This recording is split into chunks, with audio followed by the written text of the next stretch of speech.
For my 32nd birthday, my father handed me a legal disownment letter across the table of a five-star Atlanta steakhouse. My mother raised her glass and announced to the entire restaurant that I was a financial drain, while my sister recorded the humiliation for her followers. Her arrogant husband laughed and called my husband a broke computer repairman. I did not cry or scream. I simply wiped my mouth with my linen napkin, took out my pen, and signed away my rights to the family estate. I thanked them and walked out into the night.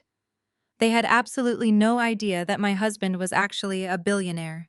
And by 8 o'clock the next morning, we were going to hostile take over my father's entire empire. Before I share how their high society facade crumbled into federal indictments, let me know where you are watching from in the comments below. Hit the like button and subscribe if you have ever had to cut toxic family members out of your life to protect your peace. My name is Aaliyah, and for 32 years I was the designated embarrassment of the image-obsessed high society Harrison family. Growing up in Buckhead taught me that perception was reality. My father Donovan built a mid-sized supply chain logistics company and expected everyone to bow when he entered a room. My mother Valerie dedicated her entire existence to country club memberships and charity galas, where she could show off her custom designer gowns. My younger sister Jasmine was their absolute pride and joy. She pledged the right sorority, wore the right labels, and secured her spot in the upper echelons of society by marrying Connor. Connor came from old money. He was a trust fund finance broker who loved to remind everyone about his family yacht and their summer home in Martha Vineyard. He fit perfectly into my parents' vision of elite status. I was the exact opposite. I preferred studying forensic accounting over attending debutante balls. When I married Elijah, my family treated it like a funeral. Elijah is a brilliant, dark-skinned man who prefers wearing plain black hoodies instead of tailored suits. He is quiet and intensely observant. My family hated him on sight. My mother shrieked that he was just a low-level tech support guy who probably drove a beat-up car. They refused to attend our courthouse wedding because it did not fit their luxury aesthetic. They spent years mocking us behind our backs and sometimes right to our faces. They assumed I was barely scraping by in a boring desk job. They never bothered to learn that Elijah actually ran a massive private equity firm, and I managed a $400 million investment portfolio right by his side. The disrespect reached its absolute peak on the evening of my 32nd birthday. My parents insisted on taking me to a highly exclusive steakhouse in downtown Atlanta. I thought maybe they finally wanted to bridge the gap between us. I was completely wrong. The restaurant itself was a glaring symbol of their excess. Crystal chandeliers cast a warm glow over velvet booths, while waiters in crisp uniforms hovered nearby, ready to cater to their every whim. My parents loved places like this because it made them feel superior to everyone else in the room. They thrived on the attention and the perceived power it gave them. Sitting across from them, I felt completely disconnected from their world of superficial vanity. I had spent years trying to earn their approval by studying hard and building a solid career, but they only cared about surface-level achievements. To them, my quiet dedication meant absolutely nothing without a designer label attached to it. The moment I sat down at our private table, I could feel the hostile energy. Jasmine was already fixing her makeup in her phone camera, while Connor swirled his expensive scotch with a smug grin. My father did not even say happy birthday. He simply reached into his tailored suit jacket and slid a thick manila folder across the white tablecloth. I looked down at the document. The bold heading at the top declared it a formal termination of familial rights and a non-disclosure agreement. I felt my heart beat steady as I read the words. My father leaned forward and told me to sign it. He said I had been a financial and social drain on the family for far too long. He claimed his logistics company was about to close a massive $100 million merger, and he did not want me coming around begging for a handout when the money cleared. He wanted me legally severed from the family estate, so I could not claim a single dime of his upcoming fortune. Before I could even process the sheer audacity of his demand, my mother decided to make a public spectacle. Valerie tapped her manicured fingers against her crystal wine glass to get the attention of the surrounding tables. She spoke loudly enough for the nearby wealthy patrons to hear. She announced that I was a failure who had disappointed the family by settling for a mediocre life. She said they could no longer have their pristine reputation dragged down by a daughter who married a broke nobody. The humiliation was supposed to break me right there in the middle of the restaurant. Jasmine did not miss a beat. She held up her phone and started live streaming the entire ordeal to her thousands of followers. She pouted her lips for the camera and narrated the situation, saying it was time to cut off toxic dead weight. She zoomed in on my face, hoping to catch me crying. I kept my expression completely neutral. I refused to give them the satisfaction of seeing me break. Then Connor chimed in. He leaned back in his chair, dripping with the kind of arrogant white privilege that made my skin crawl. He laughed and told me I should just sign the papers so I could get back to my miserable life. He mocked Elijah mercilessly. He called my husband a pathetic help desk worker who probably lived paycheck to paycheck, just trying to keep the lights on. Connor took another slow sip of his drink, making sure everyone at the nearby tables could hear him. He suggested that if Elijah needed a real job, he could maybe hire him to clean their pool or mow the lawn at their estate. Jasmine laughed out loud at that horrible comment, nodding along with her husband. She added that I should probably be grateful for the disownment, because now I would not have to buy them expensive Christmas gifts I clearly could not afford. Their cruelty was so casual and calculated. Connor bragged about his own elite background. He reminded me that his family had generational wealth and that people like me and Elijah would always be at the bottom of the food chain. He told my father not to worry, because people from his social class knew exactly how to handle trash. The racial undertones and blatant elitism in his voice were sickening. He really thought his trust fund made him untouchable. They all waited for me to explode. They wanted me to yell or beg or throw a tantrum so they could point and call me unstable. They wanted to validate their narrative that I was the problem child. But I knew something they did not. I knew that my father was secretly drowning in massive corporate debt. I knew that his logistics empire was on the verge of total collapse. And most importantly, I knew that the anonymous private equity board he was relying on for his bailout was completely controlled by the man they were currently insulting. I did not shed a single tear. I calmly picked up my linen napkin and dabbed the corners of my mouth. I reached into my purse and pulled out the solid gold Cartier pen my father had given me years ago when I graduated college. I uncapped it smoothly. I looked my father dead in the eye and signed my name on every single dotted line. I initialed the waivers and the non-disclosure agreements without a second thought. I neatly stacked the papers and slid the folder back across the table. My father looked genuinely confused by my lack of emotion. My mother stopped sipping her wine. Jasmine lowered her phone slightly. Connor just stared at me. I offered them a bright, genuine smile. I thanked my father. I told him this was exactly what I wanted for my birthday. I said it was the most liberating gift he could have possibly given me. I stood up from the table, smoothed out my dress, and pushed my chair back in. I told them to enjoy their dinner and that I was sure we would see each other very soon. I turned around and walked out of the restaurant with my head held high. I left them sitting there in complete silence. They thought they had won.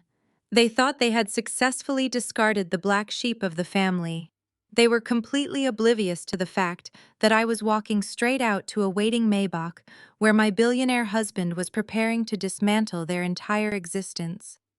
The timer had officially started, and they had less than 12 hours before their perfect high society world would be completely obliterated. Total word count is exactly 1,358 words. The morning sun reflected off the towering glass facade of the Apex Holdings skyscraper in downtown Atlanta as my family strutted through the revolving doors. Donovan walked with his chest puffed out, acting as though his name was already etched into the marble walls of the lobby. Valerie followed closely behind him, smoothing out the wrinkles in her expensive tweed jacket and looking down her nose at everyone she passed. Jasmine clung to the arm of her husband Connor, who swaggered into the building with the unearned confidence of a man who had never faced a real consequence in his life.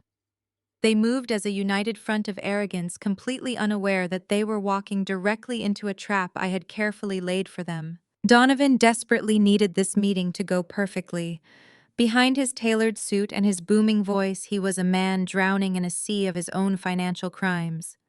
His mid-sized supply chain logistics company had been hemorrhaging money for the past 2 years. He had taken out massive predatory loans and hidden millions of dollars in offshore debt to keep his luxury lifestyle afloat. His corporate accounting books were a complete work of fiction. He believed that the anonymous board of directors at Apex Holdings was oblivious to his fraud. He was banking his entire freedom on this $150 million acquisition. If this deal did not close by the end of the week, his company would collapse and he would be facing federal prison time for defrauding his investors. The group approached the sleek reception desk, where a highly professional black woman in a dark blazer greeted them. Connor immediately stepped in front of my father, taking charge of the situation to show off his perceived dominance.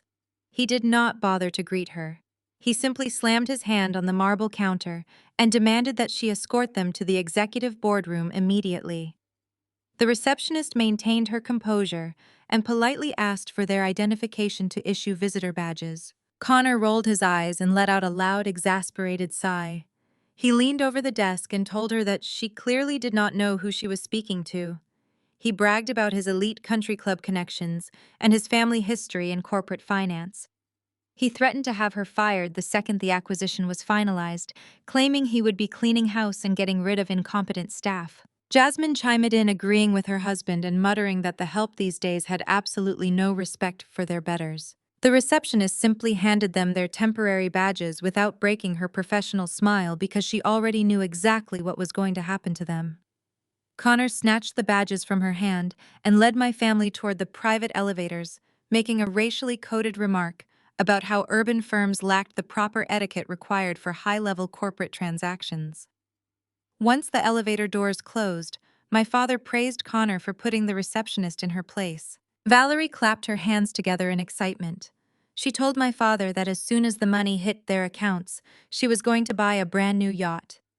She completely mapped out her plan to host a massive gala on the water, just to rub her new wealth in the faces of her rival socialites. She went on a tangent about how relieved she was that they had forced me to sign the disownment papers the night before. Valerie said it was a blessing that her failure of a daughter was permanently cut off, so I could not come crawling back to beg for a share of their new fortune. The private elevator arrived at the penthouse floor, and the doors slid open to reveal the executive suite of Apex Holdings. My family was escorted down a long hallway and ushered into a massive glass-walled boardroom that overlooked the entire Atlanta skyline. The room was intimidating by design. A massive polished mahogany table sat in the center, surrounded by plush black leather chairs. Donovan took a seat near the head of the table, assuming his position of absolute authority. He opened his leather briefcase and pulled out his fabricated financial reports, placing them neatly in front of him. He wiped a small bead of sweat from his forehead, silently praying that the executives would just sign the paperwork without asking too many questions about his supply chain discrepancies. He truly believed he was the smartest man in the room, and that these anonymous tech investors were just foolish billionaires waiting to hand him a mountain of cash. The rest of the family treated the boardroom like their own personal lounge. Valerie immediately walked over to the floor-to-ceiling windows and started taking photos of the panoramic city view to post on her social media. Jasmine was already recording another video for her followers, bragging about how her family was about to close a 9-figure deal before most people even had their morning coffee. Connor poured himself a glass of sparkling water from the refreshment cart and began lecturing my father on how he should invest the buyout money through his own firm. They were completely relaxed and totally arrogant. They believed they had already won the game. They were simply waiting for a team of faceless corporate executives to walk through the doors and hand them the keys to a kingdom they did not actually earn. The heavy wooden double doors at the far end of the boardroom finally clicked open. The entire room went dead silent as my family turned their attention toward the entrance, expecting to see an old white billionaire or a team of stuffy corporate lawyers. Instead, they saw me. I walked through the double doors wearing a razor-sharp, pristine white tailored power suit. My heels clicked against the hardwood floor with absolute authority as I carried a massive stack of red audit files in my arms. I did not look like the invisible daughter they had discarded and humiliated at a steakhouse 12 hours ago. I looked like the executioner of their entire empire. Donovan stood up so fast his heavy leather chair scraped loudly against the floorboards. His face instantly contorted into a mask of pure rage and confusion. He aggressively slammed his hands on the table and demanded to know how I got past building security. Donovan immediately stood up, pushing his heavy leather executive chair back so hard it crashed against the thick glass wall behind him. His face contorted into a rigid mask of pure unfiltered rage and absolute disbelief. He slammed his large hands flat onto the polished mahogany table and demanded to know how I had managed to bypass the strict lobby security desk downstairs. He looked at my pristine white tailored power suit and loudly assumed I was wearing some cheap knockoff brand I had bought just to crash his monumental day of victory. He barked at me to stop standing there like a clueless idiot and ordered me to go fetch him a cup of black coffee from the break room. He actually thought I was some rogue temporary assistant who had snuck upstairs to beg for a financial handout or ruin his corporate triumph out of spite. He pointed a trembling finger at my face and warned me that if I did not turn around and walk out of the boardroom immediately, he would personally make sure I spent the entire weekend locked inside a holding cell. He ranted about how this acquisition was the crowning culmination of his entire life work, and he absolutely refused to let a bitter, estranged relative spoil his moment of glory. I did not flinch or take a step backward. I did not break eye contact with him for a single second. I simply watched his face turn a deep shade of crimson as he continued to shout baseless orders at me, genuinely believing he still held some kind of patriarchal authority over my existence. He pointed toward the exit doors, commanding me to leave before he completely lost his temper and called the authorities. I ignored his empty threats entirely and continued my purposeful stride into the room. I carried the massive stack of red audit folders across the entire length of the room, feeling the weight of their financial ruin in my arms. The sharp, rhythmic clicking of my heels echoed off the glass walls, creating a slow, methodical cadence that forced everyone into an intensely uncomfortable silence. I completely bypassed the row of standard visitor chairs where my arrogant family was sitting and walked directly to the prominent head of the boardroom table. I lifted the heavy stack of confidential financial documents and dropped them right in the exact center of the mahogany wood. The incredibly loud thud echoed through the massive executive suite, making Connor jump slightly in his seat out of pure surprise. I reached out and pulled back the oversized black leather chair located immediately to the right of the main chairman's seat. I sat down deliberately, crossed my legs, and rested my hands gracefully on top of the red folders that held their fate. I looked back at my father with absolute chilling calm. I told him I did not drink coffee, and I certainly did not fetch beverages for incompetent men who were currently drowning in millions of dollars of hidden corporate debt. I instructed him to sit down, stop shouting, and close his mouth because we had a massive amount of complicated legal paperwork to get through before the morning was over. I watched his brain short-circuit as he tried to comprehend why I was speaking to him with such commanding authority in a building he thought belonged to strangers. My mother Valerie completely lost whatever tiny shred of high society composure she had left. She sprang up from her plush seat, pointing her freshly manicured finger at me from across the long table like a weapon. Her voice hit a shrill pitch so high it practically vibrated against the expansive floor-to-ceiling windows overlooking the Atlanta skyline. She screamed that I was a psychotic, jealous, bitter woman who simply could not stand to see my own family succeed and achieve generational wealth. She wildly threatened to march down to the lobby herself and personally drag the security guards up to the penthouse by their collars to have me forcefully and violently removed. Valerie ranted about how I was intentionally trying to sabotage the single most important financial transaction of their lives, just out of pure miserable spite. She paced back and forth across the expensive carpet, complaining loudly that my mere presence in this elite building was a direct, deliberate insult to the exclusive social status she had spent decades meticulously cultivating. She desperately told Donovan to pull out his phone and call the police immediately because I was clearly trespassing and trying to unlawfully extort them for cash. She clutched her expensive designer handbag tightly to her chest, as if I was suddenly going to reach across the wide table and physically assault her for her belongings. I watched her completely unhinged display with total emotional detachment, simply waiting patiently for her to run out of breath and stop embarrassing herself. I calmly informed her that the security guards worked directly for me and they would absolutely not be responding to any frantic, desperate calls from an uninvited, distressed guest. Jasmine found the entire chaotic situation absolutely hilarious and saw it as a prime opportunity for social media clout. She leaned comfortably against her husband and pulled her phone out of her pocket, unlocking the bright screen with a wide, vindictive grin. She told Connor to get his camera ready because they were about to film the most entertaining viral video of their entire lives. She giggled loudly and proudly announced to the empty room that she could not wait to record her older sister getting physically dragged out of a corporate skyscraper in tight handcuffs.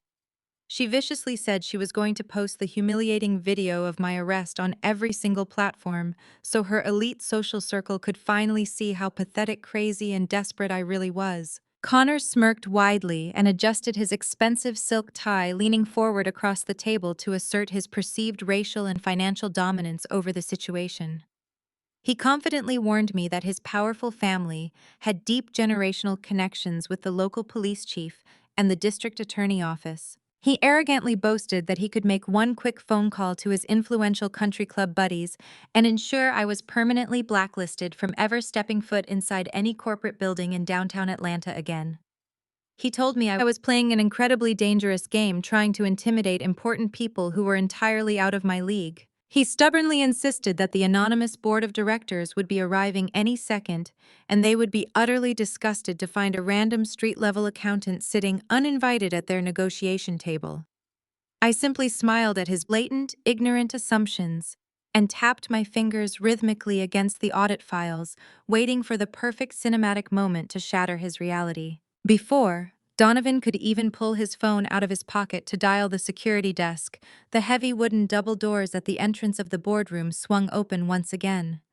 The ambient temperature in the room seemed to drop 10 degrees in an instant as a profound silence fell over the space. Elijah stepped boldly through the doorway. He was definitely not wearing the casual black tech hoodie they always loved to mock and relentlessly ridicule. He was wearing a dark charcoal bespoke suit perfectly tailored to his frame that radiated absolute wealth and undeniable supreme power. He moved across the room with the silent, predatory grace of a man who owned everything his eyes touched. His sheer presence alone commanded absolute respect and fearful silence from everyone sitting in the room. Connor immediately recognized the exceptionally expensive tailoring and the heavy aura of extreme corporate authority radiating from him. Connor wrongly assumed Elijah was a senior executive sent down by the anonymous board to finalize the lucrative acquisition. Connor jumped out of his chair, plastering on a fake eager networking smile, and confidently stepped forward with his hand outstretched, ready to introduce himself and show off his elite corporate manners. Elijah did not even blink or break his stride. He walked straight past Connor, leaving his pale hand hanging awkwardly and pathetically in the empty air. Elijah completely ignored the stunned, open-mouthed faces of my parents and marched directly to the head of the mahogany table. He stopped right beside my chair, looked down at the massive stack of audit documents I had prepared, and took his rightful seat in the oversized chairman chair. Valerie let out a sharp, strangled gasp that echoed loudly in the dead silent boardroom. She stumbled backward slightly, her expensive tweed jacket suddenly looking entirely out of place in a room governed by real power. Her perfectly contoured face twisted into a mask of pure horror as she stared at the man sitting in the chairman's seat. She brought her trembling hands to her mouth, unable to comprehend how the dark-skinned man she had relentlessly mocked and banished from her country club events was now sitting at the absolute pinnacle of corporate authority. She looked at my father with wild, desperate eyes, searching for some kind of rational explanation. But Donovan was completely paralyzed. His chest heaved up and down as he struggled to process the devastating reality unfolding right in front of him. He gripped the edge of the mahogany table so tightly his knuckles turned completely white. The sheer magnitude of his miscalculation was actively suffocating him as he stared blindly at Elijah sitting comfortably at the head of the table. Connor was the first to break the heavy, agonizing silence. His fragile ego simply could not handle the visual of a black man occupying a space he believed belonged exclusively to people of his own elite demographic. He let out a nervous, high-pitched laugh and aggressively adjusted his silk tie, trying to project a false sense of superiority. He stammered awkwardly, pointing a shaking finger at Elijah and loudly insisting that there had to be some kind of massive administrative mistake. He arrogantly told my parents not to panic, claiming that Elijah was probably just a low-level tech support worker who had snuck into the executive suite to play a prank on us. He puffed out his chest and confidently stated that a guy who drove a beat-up old Honda could never in a million years be the anonymous billionaire founder of Apex Holdings. Connor desperately tried to convince himself that his generational wealth and white privilege still protected him from the crushing reality of the situation. He warned Elijah to get out of the chair immediately before the real executives arrived and had him arrested for corporate espionage. He ranted about how people from our background were not equipped to handle high finance acquisitions and demanded we stop wasting his valuable time. Elijah did not raise his voice or show a single ounce of emotion. He simply leaned back in the oversized leather chair and looked at Connor with eyes as cold and unforgiving as solid ice. He rested his forearms on the table and softly told Connor that he drove a Honda because he personally owned the massive network of automotive dealerships that sold them. The room grew even colder as Elijah continued his relentless verbal execution. He calmly informed Connor that he also owned the very ground they were standing on, including the towering glass skyscraper that housed Apex Holdings and the entire corporate block surrounding it. He watched the arrogant completely melt off Connor's face, replacing it with a look of pure, unadulterated terror.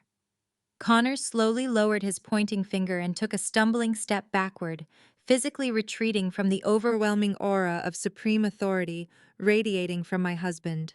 The profound realization that his old money status meant absolutely nothing in this room hit Connor like a physical blow to the chest. His face flushed a deep shade of crimson as he finally understood he was entirely outmatched and severely outgunned. Elijah then turned his attention to my father, who was still visibly hyperventilating near the visitor chairs. He spoke with a smooth, calculated cadence that left absolutely no room for negotiation or argument. He formally introduced himself to the family, not as the broke computer repairman they had despised, but as the majority shareholder and chief executive officer of the private equity firm they were currently begging for a financial bailout. My mother let out another pathetic whimper, sinking slowly into one of the leather chairs as her legs finally gave out beneath her. Her carefully curated high society identity was rapidly disintegrating as she realized the massive wealth she had been chasing all along belonged to the very son-in-law she had viciously rejected. But Elijah was not finished dismantling their elite world. He reached over and gently placed his hand on top of mine, acknowledging my presence with deep, unwavering respect. He looked directly at my father and formally introduced me to the room. He announced that I was not just his loving wife, but the ruthless chief operating officer of Apex Holdings. He explicitly stated that I was the lead forensic accountant who had personally audited every single financial document my father had ever submitted to the board. Jasmine let out a loud, dramatic sob, dropping her phone onto the carpeted floor as the entire situation finally registered in her shallow mind. She realized her live stream had captured her mocking the very people who now held the keys to her entire glamorous lifestyle. Her perfect makeup started to run as she looked at me with wide, terrified eyes. She realized she was entirely at the mercy of the older sister she had spent her whole life bullying and belittling for social media clout. Donovan looked like a man who was standing on the gallows, waiting for the floor to drop out from underneath him. He stared at the heavy stack of red audit files resting under my hands, finally understanding why I had walked into the room with such chilling confidence. He knew exactly what those files contained, and he knew I possessed the ultimate power to either save his sinking empire or send him directly to a federal penitentiary for the rest of his natural life. The absolute silence in the boardroom was intoxicating as they all waited for me to deliver their final judgment. Their breathing was shallow and erratic as the gravity of their upcoming ruin hung heavily in the air. I slowly removed my hands from the top of the files and sat forward in my chair. I looked at the four of them, studying the pathetic, broken expressions on their faces. The immense satisfaction of watching their high society superiority complex crumble into dust was indescribable. I did not feel a single drop of pity or remorse for the devastation I was about to unleash upon them. I had spent my entire existence being pushed into the shadows while they paraded their fake wealth and toxic elitism around Buckhead. They had laughed as they handed me a disownment letter, assuming I would just quietly disappear into obscurity. Now the tables were permanently turned, and I was the one holding the executioner's axe. I reached for the thickest red folder in the stack and deliberately flipped it open, revealing pages upon pages of highlighted financial discrepancies and illegal offshore account transfers. The crisp sound of the heavy paper turning echoed sharply in the quiet room, making my mother flinch violently in her seat. I smoothed my hand over the damning evidence and looked up from the documents. I met my father's horrified gaze with a cold, empty smile, perfectly mirroring the disdain he had shown me my entire life. I softly told him to take a seat, because we desperately needed to have a very long and detailed conversation about his completely fake corporate accounting. I slowly dragged the thickest red folder across the polished mahogany table and flipped the heavy cover open. The sound of the thick cardstock turning seemed to suck all the remaining oxygen out of the executive boardroom. My father watched my hands with wide, terrified eyes, his chest rising and falling in rapid, panicked jerks as I pulled out a stack of highly detailed financial spreadsheets. I did not raise my voice or show any anger whatsoever. I spoke with the calm, sterile precision of a highly trained surgeon holding a razor-sharp scalpel. I told Donovan that his corporate books were the most pathetic, transparent attempt at financial camouflage I had ever seen in my entire professional career. I began methodically listing off the specific names of the fraudulent shell companies he had secretly established in the Cayman Islands and the British Virgin Islands to hide his massive losses. I read aloud the exact dates and the precise dollar amounts of the illegal wire transfers he had been executing for the past 3 agonizing years. I explained to the dead silent room exactly how he had been systematically funneling massive amounts of hidden debt into offshore accounts to artificially inflate his domestic revenue numbers and deceive his shareholders. I watched him physically shrink in his oversized leather chair as I systematically dismantled the fake logistics empire he had spent decades aggressively bragging about at every single country club dinner. Connor and Jasmine stared at my father in complete, unadulterated shock, finally realizing that the generational wealth they had been banking on was nothing but a massive hollow illusion. My father tried to open his mouth to vehemently deny the severe accusations, but absolutely no sound came out.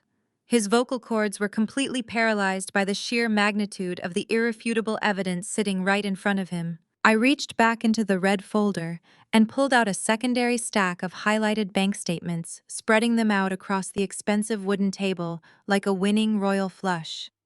I told Donovan that my forensic accounting team had spent the entire night tirelessly tracing every single penny he had ever attempted to hide or move. I explicitly detailed how he had recklessly accumulated exactly $80 million in hidden corporate liabilities while simultaneously taking out aggressive predatory loans just to keep his luxury high society lifestyle afloat. I explained with brutal clarity how he had been desperately using incoming investor capital to pay off older mounting debts, essentially running a textbook Ponzi scheme right under the noses of his elite business partners and local authorities. The sheer terror radiating from his stiff, rigid body was incredibly intoxicating to witness. He began to sweat profusely, rapidly wiping his damp forehead with the sleeve of his expensive custom suit. He knew deep down that these flawless audit reports were an absolute death sentence for his entire existence and his fake legacy. I leaned back gracefully in my chair and folded my hands, resting them perfectly on top of his ruined financial life. I looked directly into his panicked, bloodshot eyes and delivered the ultimate crushing blow that would seal his inevitable fate.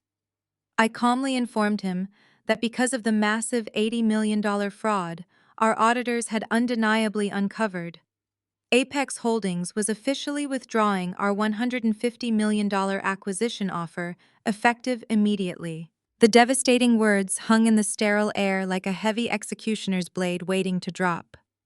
Donovan let out a pathetic, strangled, whimpering sound, grasping tightly at his chest, as if his heart was literally breaking inside his ribcage.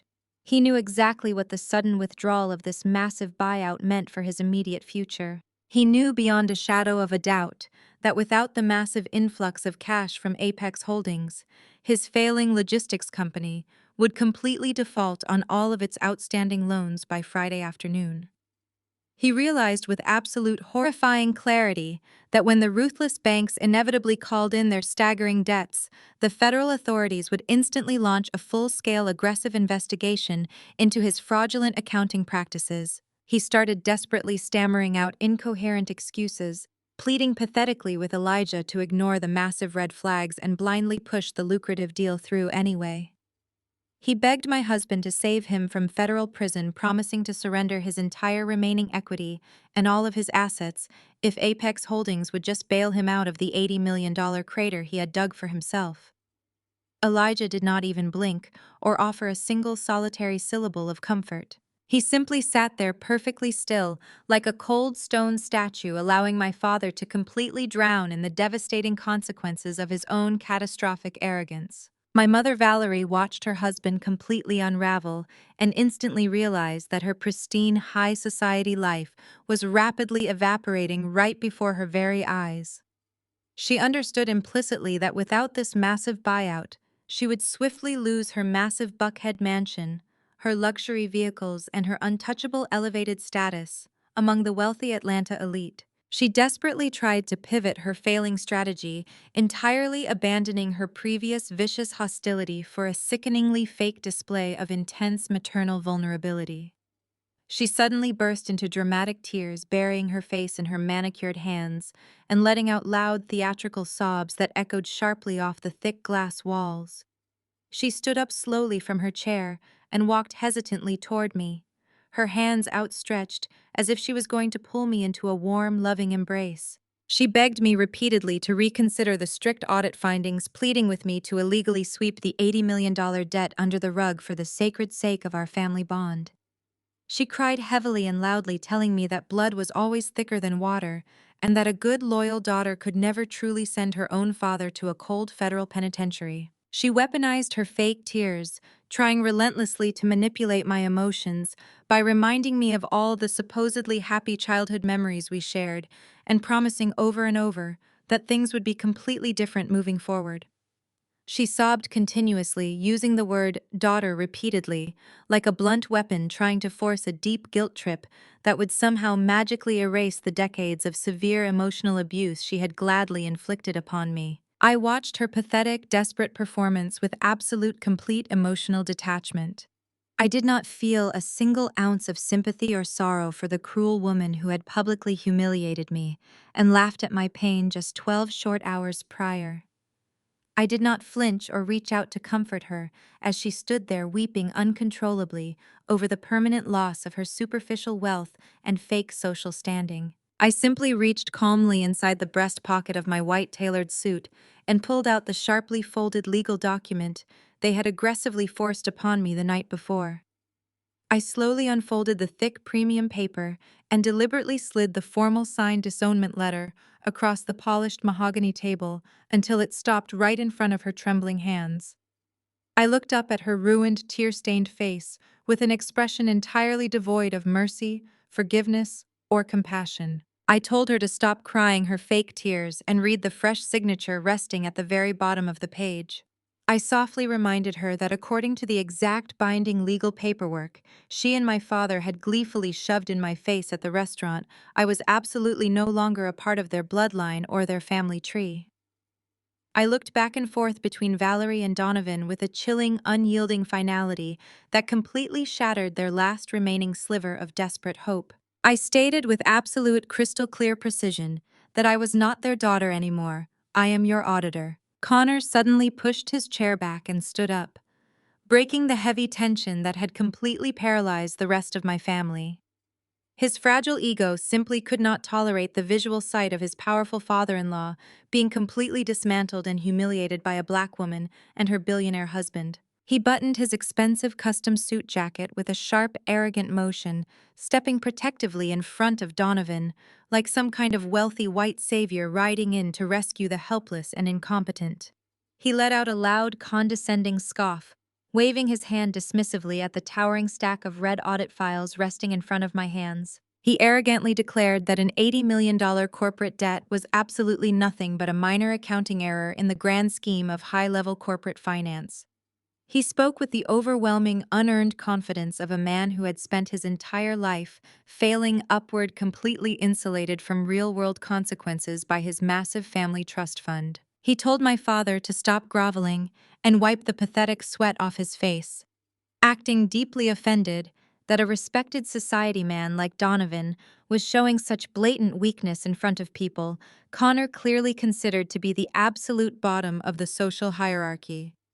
He insisted that this entire situation was just a temporary nuisance created by a bitter, estranged daughter who was trying to play dress-up in a corporate world she did not understand. Connor turned his attention directly to Elijah, resting his pale hands flat on the polished mahogany table and leaning forward in a pathetic, desperate attempt at physical intimidation. He completely ignored me, viewing me as nothing more than a disgruntled, lowly employee making an inappropriate scene. His voice dripped with blatant elitism and barely concealed racial hostility as he warned my husband that he was stepping way out of his designated lane. Connor proudly boasted that his father managed a massive legacy hedge fund that handled billions of dollars in elite generational wealth across the entire East Coast.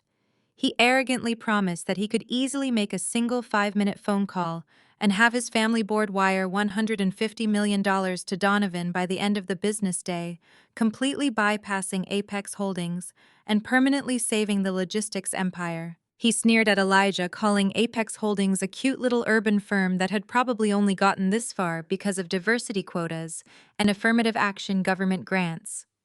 He told my husband that he should take his little tech money and go play in a completely different sandbox, because the real corporate world belonged exclusively to established families with proper breeding and historical financial pedigree. He actually chuckled, thinking his verbal assault was a masterclass in high society dominance. The sheer audacity of his incredibly racist, thinly veiled threats seemed to breathe new life into the suffocating atmosphere of the executive boardroom.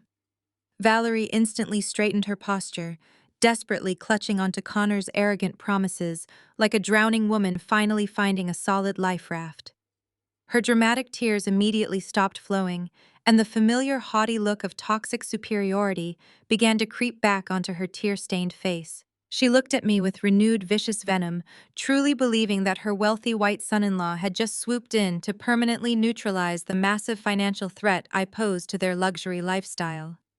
Jasmine practically beamed with absolute pride, wrapping her arm tightly around Connor's waist and looking up at him like he was a flawless, conquering hero. She giggled softly and shot me a vicious, triumphant glare, whispering loudly that this was exactly why she married into real prominent society, while I had pathetically settled for a glorified street hustler. Donovan let out a shaky, heavy breath of profound relief, his rigid shoulders finally dropping as he foolishly allowed himself to believe that Connor's generational wealth was going to magically erase his $80 million federal crime. They all stood there, radiating toxic arrogance, completely convinced that their systemic privilege had once again made them entirely invincible to any form of accountability. Elijah did not raise his deep voice or offer a single defensive remark in response to the aggressive racist tirade Connor had just spewed across the boardroom table. He did not even blink or shift his weight in his chair.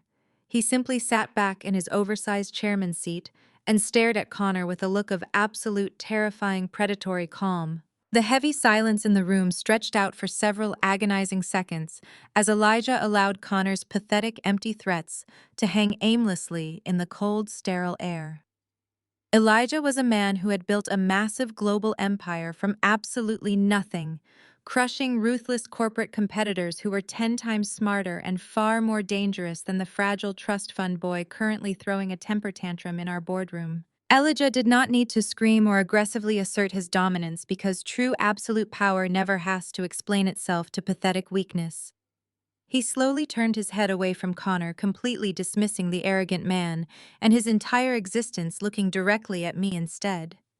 His dark eyes locked onto mine, communicating volumes of strategy without uttering a single audible word. He gave me a very slow, deliberate nod, silently giving me the ultimate permission to completely obliterate the final remaining pillar of their fake high society world. I felt a slow, chilling smile spread across my face as I registered the absolute cinematic perfection of this exact moment in time.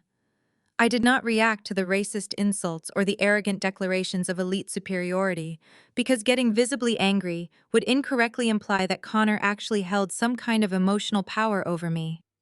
Instead, I calmly reached my hand back into the deep leather briefcase resting on the carpeted floor beside my chair. I let the deafening, heavy silence drag on just a little bit longer, intentionally forcing Connor to endure the crushing psychological weight of our total, absolute lack of intimidation.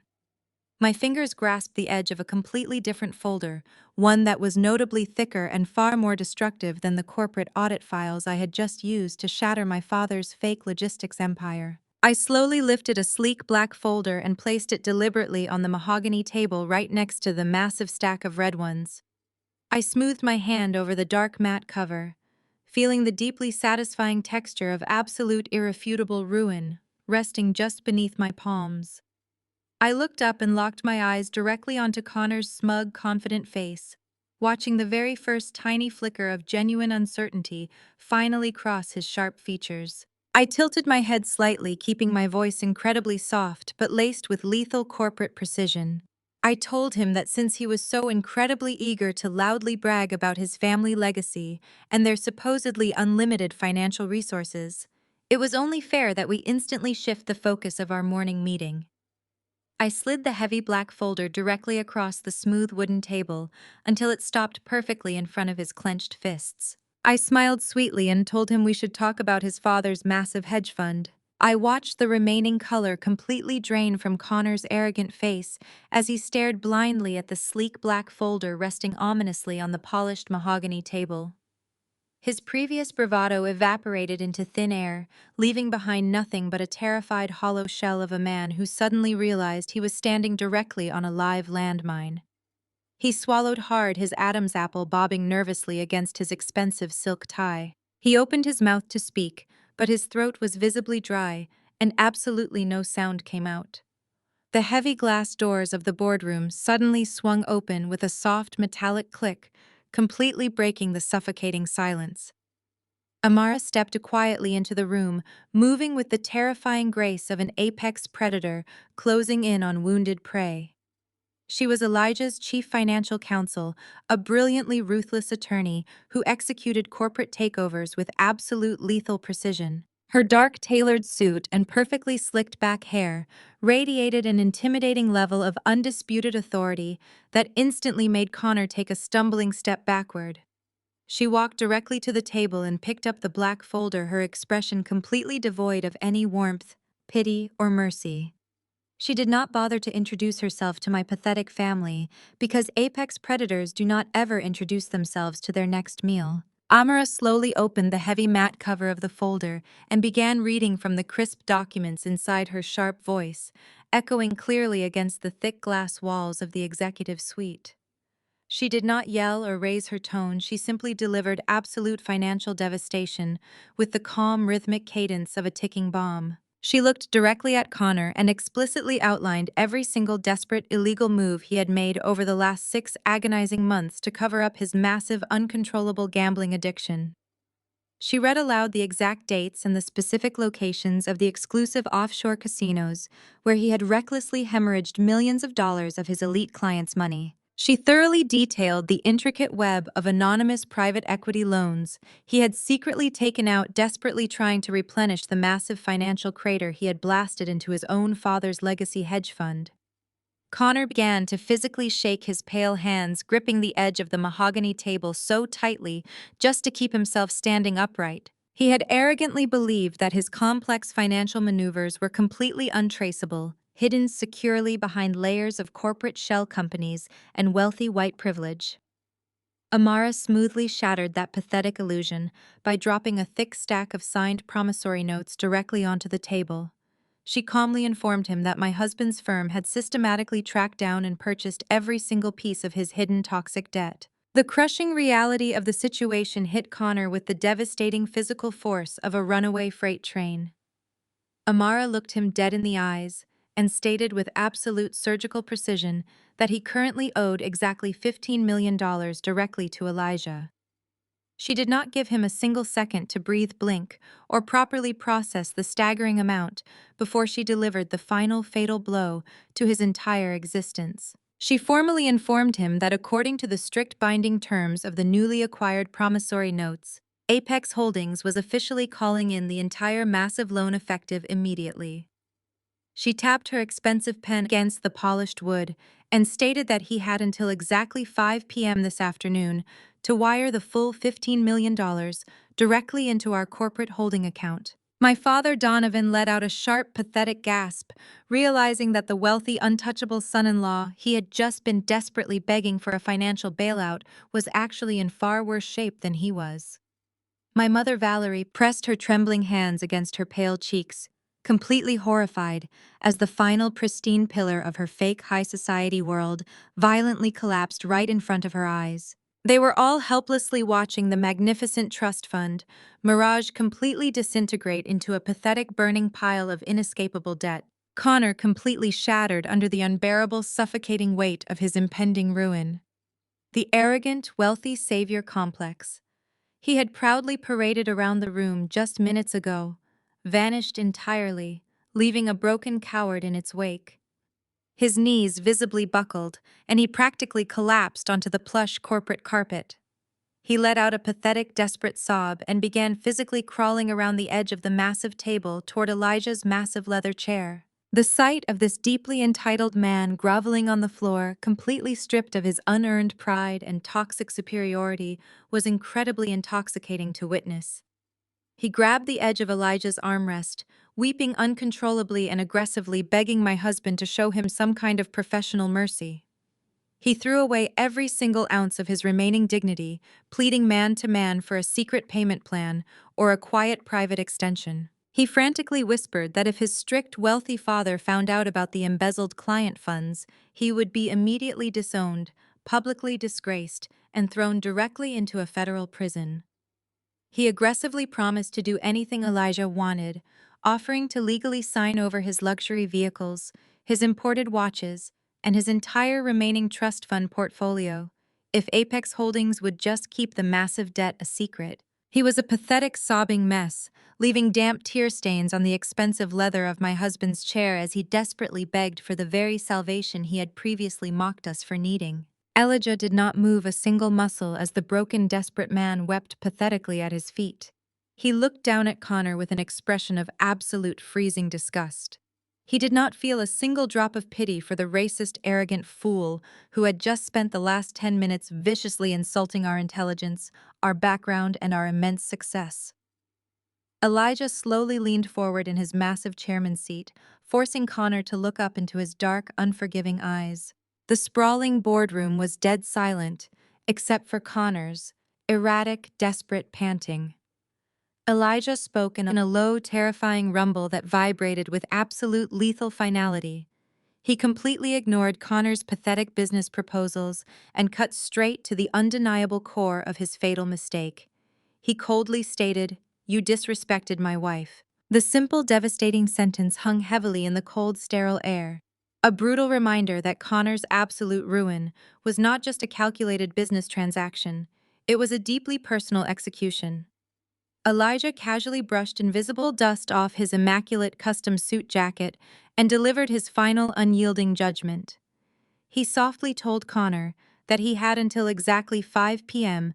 to permanently vacate all of his luxury properties before the federal marshals arrived to aggressively seize them. He leaned back in his chair, maintaining his chilling eye contact, and coldly added, "Try an Uber." The brutal dismissal echoed through the executive room like a finalized execution order. Before Connor could even open his mouth to pathetically beg again, the sudden sound of a sharp, vicious slap cracked loudly through the heavy silence. Jasmine had aggressively marched around the long table, her perfectly contoured face twisted into a highly unrecognizable mask of pure, unadulterated rage. She stood towering over her sobbing husband, trembling with absolute fury as she realized her entire glamorous, untouchable lifestyle was officially dead and buried. The massive sparkling diamond ring on her finger suddenly meant absolutely nothing because the man who gave it to her was a $15 million fraud heading straight to a cold concrete cell. She did not offer him a single ounce of comfort, understanding, or wifely support.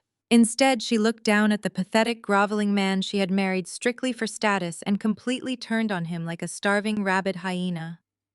Her perfect high society facade violently shattered as she screamed at the top of her lungs, calling him a broke, pathetic liar who had completely ruined her perfect life. She aggressively kicked his trembling hand away from the leather chair, screaming that she was filing for immediate divorce and taking whatever remaining scraps of dignity he had left.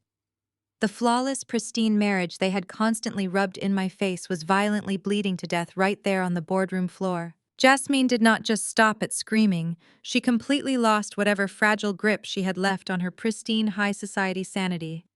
She lunged forward with her perfectly manicured hands raised violently, slapping Connor across his tear-stained face with a sickening crack that echoed sharply through the large glass boardroom.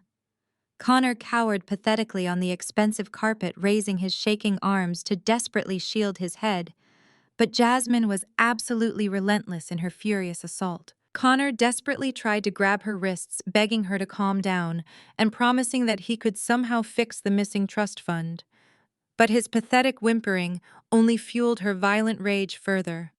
She grabbed the heavy lapels of his custom-tailored suit and violently shook him, screaming at the top of her lungs that he was a worthless, pathetic fraud who had completely stolen her youth and ruined her flawless reputation. She brutally admitted right in front of everyone in the sterile corporate office that she never actually loved him and had only married him for his massive legacy trust fund, his exclusive country club memberships, and the luxury imported cars he proudly paraded around Atlanta. She ripped the massive sparkling diamond engagement ring off her shaking finger and aggressively hurled it directly at his chest, shouting that it was probably purchased with stolen client money and was nothing but a cheap, toxic lie. She kicked at his expensive leather shoes, demanding that he get away from her, completely repulsed by the sight of the broke coward groveling on the floor. Amara simply stood near the heavy glass doors, watching the violent destruction of their elite social standing with the cold, calculating eyes of a predator analyzing wounded prey. The flawless facade of the ultimate elite power couple was completely reduced to a pathetic physical brawl, proving that their entire marriage was nothing but a shallow transactional business deal that had just gone spectacularly bankrupt. My mother Valerie rushed forward, not to stop the violence or to help her son-in-law, but to aggressively pull her golden child away from the $15 million liability weeping on the floor. Valerie wrapped her arms tightly around Jasmine's shaking shoulders, shooting a look of pure, unadulterated hatred toward Connor before turning her vicious, glaring eyes entirely on me. Her face was violently twisted into an unrecognizable mask of toxic rage as she pointed a shaking, manicured finger directly at my face, holding me entirely responsible for the catastrophic implosion of her perfect family. She screamed that I was an absolute monster, a deeply bitter and jealous woman who had deliberately orchestrated this entire corporate ambush just to permanently destroy her sister's beautiful life. Valerie hysterically accused me of harboring a sick, lifelong vendetta, loudly declaring that I could never stand to see Jasmine happy and successful, while I was just a lowly disappointment. She aggressively pointed out that I had always been the difficult, ungrateful child, while Jasmine was the perfect, obedient daughter who deserved absolute luxury and unconditional protection. She weaponized her maternal authority, trying to loudly shame me in front of my billionaire husband and my chief financial counsel, completely ignoring the massive $80 million corporate fraud and the $15 million embezzlement that had actually caused this entire collapse.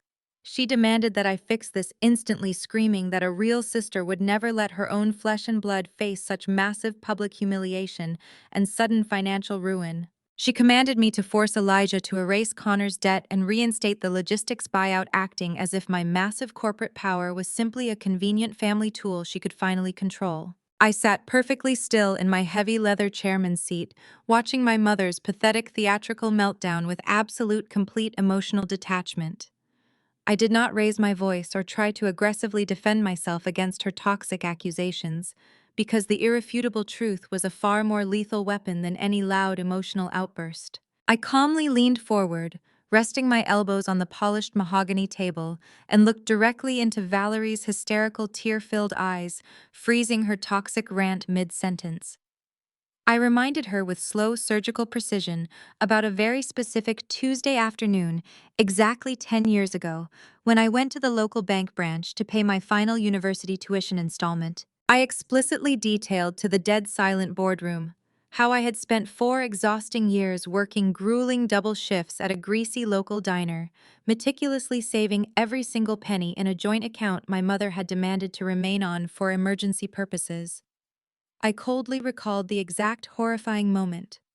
The bank teller quietly informed me the account was completely empty, entirely drained of the $40,000 I had literally bled and starved for. I described how I was instantly forced to drop out of my final semester and take on massive predatory loans just to survive, while Jasmine gleefully posted thousands of photos drinking expensive champagne on a private island completely funded by my stolen labor. I watched Valerie's face instantly pale, losing all its righteous fury, as I told the room how she had secretly stolen my entire life savings without a single ounce of remorse, just to blindly fund Jasmine's lavish, extravagant destination wedding in the Maldives. I stared at my mother with chilling, unyielding finality, watching her completely crumble under the weight of her own undeniable thievery, and stated clearly that I did not destroy her life.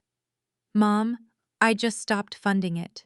The brutal, undeniable truth of my stolen college fund hung heavily in the freezing boardroom air, completely paralyzing Valerie and Jasmine in their tracks. But my father, Donovan, did not care about the stolen money, the ruined marriage, or the shattered toxic family dynamics unfolding violently in front of him. He was a cornered, desperate animal staring directly into the terrifying jaws of a federal penitentiary, and he suddenly realized that his wealthy savior son-in-law was nothing but a broke, massive liability heading for the exact same concrete cell. Donovan completely ignored his weeping wife and his hysterical daughter, literally stepping over Connor's groveling, sobbing body on the floor as he scrambled desperately toward my husband's end of the massive table. The fake, arrogant bravado he had proudly walked into the building with was entirely gone, replaced by the suffocating sheer terror of a man who knew his entire fake logistics empire was completely dead and buried. He slammed his sweaty, trembling palms onto the mahogany wood, leaning pathetically toward Elijah with wild, panicked, bloodshot eyes. Donovan begged my husband with a cracking, desperate voice, practically weeping as he pleaded for Apex Holdings to completely ignore the massive offshore fraud, the fake Cayman Island shell companies, and the $80 million crater of hidden debt. He practically choked on his own words, visualizing the inevitable moment. The Securities and Exchange Commission would permanently seize his assets and publicly march him out of his exclusive country club in cold steel handcuffs. He aggressively promised to legally sign over his massive Buckhead mansion, his luxury vehicles, and absolutely everything he owned, begging Elijah man to man for a secret corporate bailout, just to keep the ruthless federal authorities from kicking down his front door by Friday afternoon. Donovan remained plastered against the edge of the mahogany table, his bloodshot eyes darting frantically between my completely unbothered husband and the terrifying reality of his impending federal indictment. The pathetic sounds of Jasmine violently weeping over her shattered marriage and Valerie's heavy hyperventilating faded completely into the background as my father focused all his desperate energy solely on Elijah. He was sweating profusely through his custom-tailored shirt, practically vibrating with the suffocating terror of an arrogant man who finally realized his systemic privilege could not stop a federal prosecutor. He continued to aggressively ramble, offering empty corporate promises and fake equity shares, desperately begging Apex Holdings to magically erase the $80 million he had recklessly embezzled through his offshore Cayman Island accounts. He practically choked on his own spit as he graphically described the absolute horror of losing his sprawling Buckhead mansion and being publicly paraded through the local news broadcasts in cold steel handcuffs. He foolishly believed that, because Elijah was a fellow wealthy businessman, there would be some kind of unspoken brotherhood or secret billionaire solidarity that would automatically grant him a quiet financial rescue. Elijah let my father beg until his throat was completely dry and his voice cracked into a pathetic wheeze. My husband did not offer a single nod of sympathy or a warm word of comfort. He simply raised his large hand, his powerful fingers gracefully on the polished wood, instantly commanding absolute dead silence across the entire boardroom. Even Jasmine immediately stopped her hysterical sobbing, instinctively terrified of the freezing, predatory aura radiating from Elijah's chair. Elijah looked at my father with the exact same detached clinical expression one might use when inspecting a dying insect on the sidewalk. His deep voice echoed through the sterile room, dropping the temperature by 10 degrees as he slowly laid out his brutal corporate terms.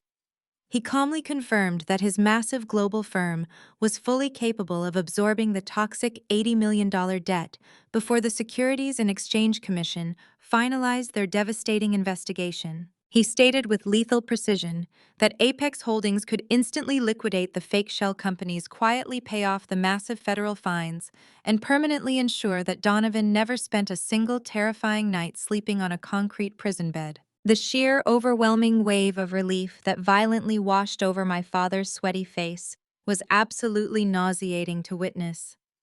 Donovan practically collapsed against the table, letting out a heavy, wet gasp of pure salvation, truly believing that he had just successfully conned his way out of ultimate ruin. A sick, triumphant smile actually began to form on his trembling lips as his arrogant, toxic ego instantly tried to reboot itself. He eagerly reached his hand out, expecting Elijah to shake on the multi-million-dollar bailout like it was a casual country club gentleman agreement. But Elijah did not move his hand. Instead, his freezing dark eyes shifted deliberately away from my father and locked directly onto me, completely shifting the entire balance of power in the room. Elijah coldly clarified that Apex Holdings had absolutely zero interest in keeping a failing, deeply corrupt logistics company in their pristine corporate portfolio. He stated that there was only one unnegotiable condition for the massive $80 million financial rescue. Donovan had to immediately sell 100% of his entire company, his total voting rights, his patents, and his entire global distribution network directly to me. The suffocating silence that slammed into the boardroom was deafening.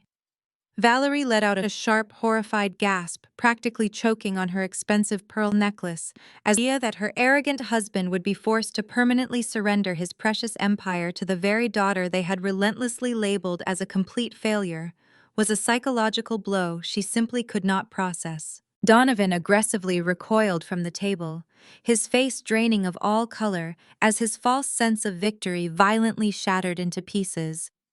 He looked at me with absolute sheer terror, finally realizing that I was not just orchestrating a brilliant revenge plot, I was executing a total hostile takeover of his entire existence. His breathing became erratic as he desperately tried to process the fact that the daughter he had constantly belittled was about to become the absolute, undisputed owner of his life work. But Donovan was a man deeply addicted to his fake elite status, and his toxic arrogance simply could not accept total unconditional surrender. He wiped the sweat from his forehead and desperately tried to pivot, shifting into a pathetic attempt at high-level corporate negotiation. He held up his shaking hands and aggressively pleaded for a tiny compromise, begging to retain just a pathetic 10% minority stake in the logistics firm. He frantically babbled that he needed to keep his name on the executive board just to save face with his wealthy associates and secretly maintain his elite membership at his prestigious country club. He practically whined that if his wealthy golf partners found out he had been completely ousted from his own company, he would become a massive laughingstock in the Atlanta high society circles he cared so deeply about. Before my father could spit out another pathetic excuse, the heavy glass doors to the boardroom opened once again, and Xavier smoothly stepped inside. Xavier was Elijah's highly feared head of corporate acquisitions, a ruthless, brilliantly terrifying man who specialized in crushing desperate executives into total submission. He moved silently across the carpeted floor, his tailored suit immaculate, and his expression completely devoid of any human empathy. He stepped right beside Amara and dropped a single crisp legal document directly onto the table in front of Donovan. Xavier calmly reached into his pocket and pulled out a single crumpled $1 bill, placing it perfectly in the center of the signature page. My father stared blindly at the green paper, completely paralyzed by the sheer degrading disrespect of the offer. Xavier slowly pulled back the pristine sleeve of his suit jacket and stared pointedly at his heavy gold Rolex. His voice was smooth, but laced with undeniable lethal threat as he delivered the absolute final ultimatum. He coldly stated that the total purchase price for the entire logistics empire was exactly $1. He tapped the expensive glass of his watch and informed my father that he had exactly 30 seconds to sign the paper before Xavier personally dialed the Federal Bureau of Investigation to fast-track the embezzlement warrants. The absolute cinematic perfection of my father's total destruction was incredibly satisfying. 20 seconds ticked by in agonizing, suffocating silence. Donovan looked frantically at Valerie, who was violently weeping into her hands, completely useless and entirely stripped of her fake elite power. He looked at Jasmine, who was still sitting on the floor beside the broken shell of her husband, completely ignoring her father's impending doom. Finally, Donovan looked directly at me. His arrogant, toxic pride was completely dead, completely crushed under the overwhelming weight of my absolute, undisputed victory. His shaking hand slowly reached out and grabbed the expensive pen resting beside the crisp contract. With 10 seconds left on Xavier's silent countdown, a single heavy tear of absolute profound humiliation rolled down my father's cheek and splashed onto the mahogany table. He did not say another word.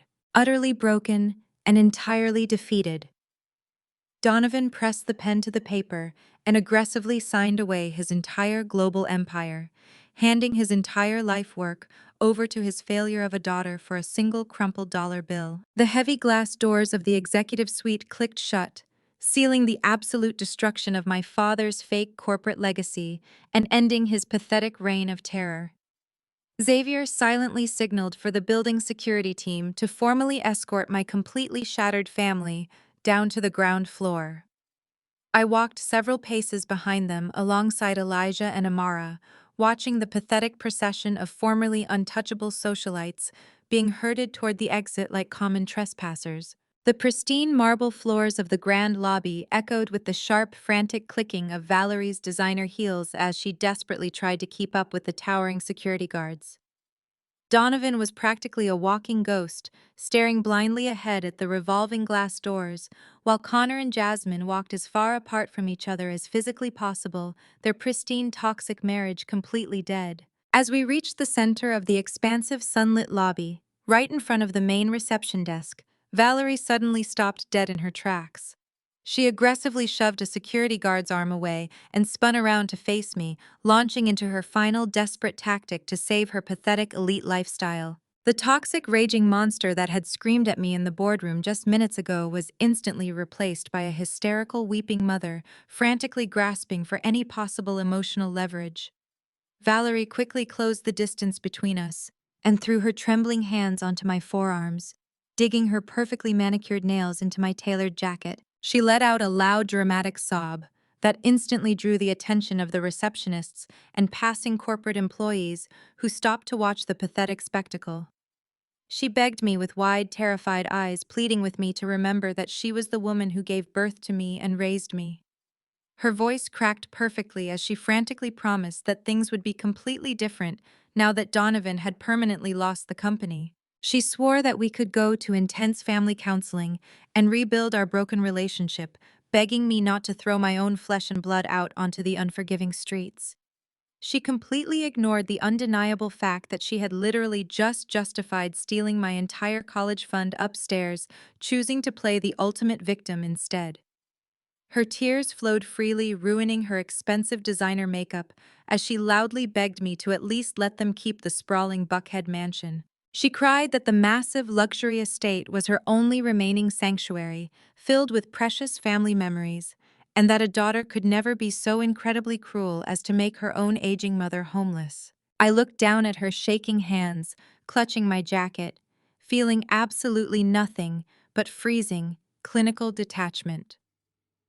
I did not pull away or raise my voice, because watching her publicly humiliate herself in the center of my lobby was incredibly satisfying. I calmly signaled for the security guards to step back, allowing Valerie to completely exhaust her pathetic theatrical performance. She continued to aggressively weep, detailing how she had personally decorated every single room in that massive house, and how losing it would permanently destroy her fragile heart. When she finally ran out of breath and looked up at me with desperate red-rimmed eyes expecting some kind of daughterly mercy, I delivered the cold, irrefutable reality of ruthless corporate finance. I kept my voice perfectly level so that every single word echoed clearly across the silent marble lobby, permanently shattering her fake reality. I explicitly explained that the massive Buckhead mansion she loved so much had never actually belonged to her in the first place. I detailed how Donovan had recklessly used the massive luxury estate as direct collateral to secure multiple hidden business loans, desperately trying to keep his failing logistics empire afloat while they were busy hosting extravagant society galas. I watched the desperate hope completely drain from Valerie's tear-stained face as the brutal truth finally registered in her panicked mind. I tilted my head slightly and calmly clarified the final devastating detail of my absolute victory. I told her that because my husband had just forced Donovan to sign over 100% of his entire company and all of its associated corporate debt. The deed to that precious Buckhead mansion was now completely owned by Apex Holdings. Since I was the newly appointed sole owner of the logistics firm, that meant I officially owned the very roof over her head and every single blade of grass on that massive property. Donovan let out a pathetic choked wheeze from the exit doors, finally realizing that his arrogant financial mismanagement had literally cost his wife her prized high society castle. Valerie's knees visibly buckled, and she nearly collapsed onto the polished marble floor. The sprawling estate was her ultimate status symbol, the only physical proof she had left to convince her wealthy friends that she still mattered in the elite Atlanta social circles. Without that massive house, she was absolutely nothing but a broke, disgraced housewife married to a federal criminal. She began to hyperventilate aggressively, shaking her head and refusing to accept the catastrophic reality of her total ruin. She loudly babbled that I could not possibly take her home because her entire life was securely locked inside those sprawling walls. She frantically listed her expensive imported Italian furniture, her custom walk-in closets filled with designer clothes, and the massive sprawling gardens where she proudly hosted her exclusive garden club parties. She aggressively tried to play the victim, loudly crying to the silent lobby that I was a vindictive monster deliberately destroying an innocent family, just to satisfy a sick childhood grudge. But absolutely nobody stepped forward to help her or offer a single ounce of comfort. Elijah stood perfectly still beside me, radiating a terrifying predatory aura that kept everyone at a strict distance, while Amara simply watched my mother unravel with absolute zero pity. The security guards stood like silent statues waiting for my final command to physically remove the trash from my building. I slowly reached into my tailored jacket pocket, feeling the crisp folded paper waiting perfectly for this exact cinematic moment in time. I did not break freezing eye contact with my weeping mother as I slowly pulled the pristine white document from my pocket. I unfolded it with deliberate, agonizing slowness, making sure the stark, bold legal heading was completely visible to her panicked, erratic eyes. I smoothly handed the formal document directly into Valerie's trembling hands, forcing her to physically hold the undeniable proof of her ultimate downfall. She stared blindly at the thick black letters, completely paralyzed by the sheer undeniable force of my absolute undisputed victory over her toxic existence. I leaned in slightly, keeping my tone incredibly soft, but laced with absolute lethal corporate precision. I informed her that since she had spent my entire life loudly declaring that I did not belong in her pristine, perfect world, I was officially removing her from mine forever. I looked her dead in the eyes and coldly stated, "You have 48 hours to pack. Leave the crystal chandeliers." Exactly 48 hours later, the heavy-tinted windows of my sleek black Maybach provided the absolute perfect cinematic view of my toxic family's total physical and financial destruction. I sat comfortably in the plush leather back seat, parked quietly across the pristine tree-lined street from the sprawling Buckhead mansion that was no longer theirs. Elijah sat beside me silently reviewing a corporate tablet, completely unbothered by the pathetic domestic tragedy unfolding on the manicured lawn just 50 yards away. The massive iron gates of the estate were locked wide open, allowing a fleet of heavy commercial moving trucks to violently gut the pristine interior of the luxury property. Burly movers in matching uniforms were aggressively hauling out massive crystal chandeliers, heavy antique mahogany furniture, and rows of expensive imported Italian leather sofas. They showed absolutely zero respect for the delicate high society items, carelessly tossing my mother's prized possessions into the dark cargo holds like meaningless pieces of unwanted trash. Donovan and Valerie stood together at the edge of the sprawling brick driveway, looking completely unrecognizable from the arrogant elite socialites they had proudly been just 2 days ago.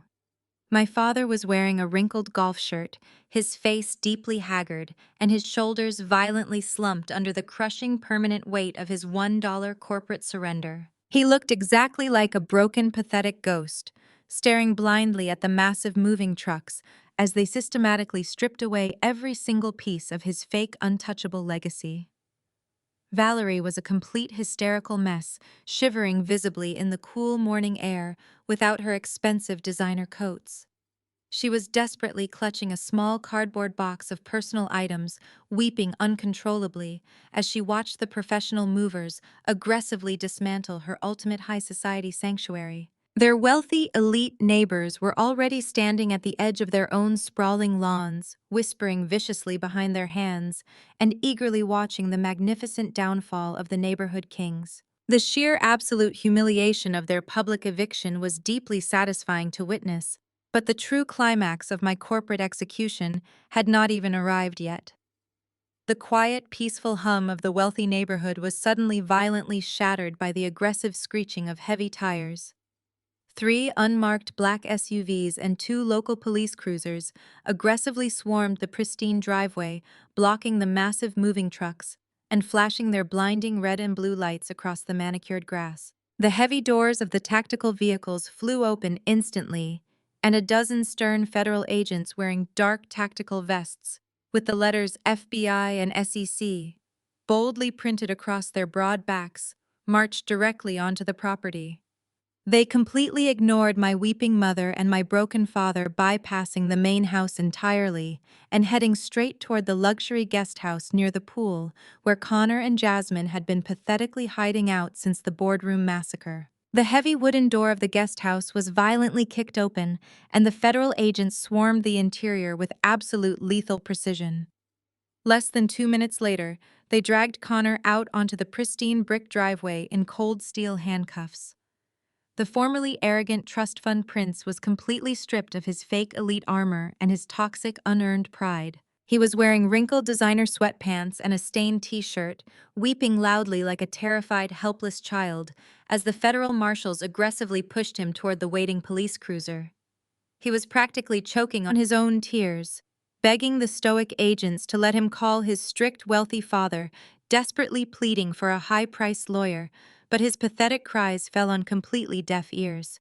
The Securities and Exchange Commission agents were already aggressively slapping bright yellow seizure stickers onto the windshields of his imported luxury sports cars parked in the garage, formally and publicly seizing every single asset he had recklessly purchased with stolen client money. Jasmine stumbled out of the guest house just seconds behind the federal agents, screaming at the absolute top of her lungs. Her perfectly contoured face was a twisted, unrecognizable mask of pure, unadulterated terror and blinding rage. She was frantically pulling at her messy, unbrushed hair, watching in absolute horror as the federal agents officially arrested her husband for massive corporate embezzlement and fraud. The pristine golden marriage she had constantly used as a toxic weapon to belittle my entire existence was ending in a spectacular public arrest right in front of the entire elite neighborhood. She suddenly realized with terrifying, suffocating clarity that she was not just losing her luxury cars and her fake high society status, she was officially broke homeless and permanently legally tied to a disgraced federal felon. The wealthy country club wives she had spent years desperately trying to impress were currently standing on the sidewalks, recording the entire pathetic spectacle on their expensive smartphones. Jasmine aggressively shoved past a federal agent trying to grab Connor's handcuffed wrists, not to comfort her sobbing husband, but to violently shake him. She was hysterically screaming that he had completely ruined her perfect life, demanding to know where her offshore bank accounts were, and begging the federal agents not to seize her expensive diamond jewelry. A police officer firmly grabbed her shaking shoulders and aggressively pulled her away from the cruiser, warning her to step back immediately or face immediate obstruction of justice charges. She stood barefoot on the cold brick driveway, violently hyperventilating as the heavy doors of the police cruiser slammed shut, sealing Connor's miserable, inescapable fate. She looked around wildly, like a trapped rabid animal, desperate for any kind of financial salvation or a convenient scapegoat to blame for her catastrophic, irreversible downfall. Her frantic, bloodshot eyes darted rapidly across the pristine street, scanning the whispering neighbors and the flashing police lights before locking directly onto the dark, imposing silhouette of my parked vehicle. The heavy tint of the Maybach windows made it completely impossible for her to see my face, but the aggressive, predatory sleekness of the luxury car, combined with the exact timing of the federal raid, made it absolutely obvious who was sitting inside. A new massive wave of toxic, unhinged desperation violently washed over her shattered expression. She completely abandoned her weeping husband in the back of the police cruiser and sprinted furiously across the manicured lawn, her bare feet slipping dangerously on the damp morning grass. She ran directly across the asphalt street, completely ignoring the massive moving trucks and the armed federal agents, her face twisted into a permanent mask of pure toxic entitlement. She reached the side of my vehicle, breathing heavily, and slammed her shaking, perfectly manicured hands aggressively against the thick tinted glass of my window, leaving desperate, sweaty palm prints on the pristine surface. Jasmine slammed her sweaty palms violently against the thick tinted glass of my Maybach, leaving desperate, greasy streaks across the pristine, polished surface.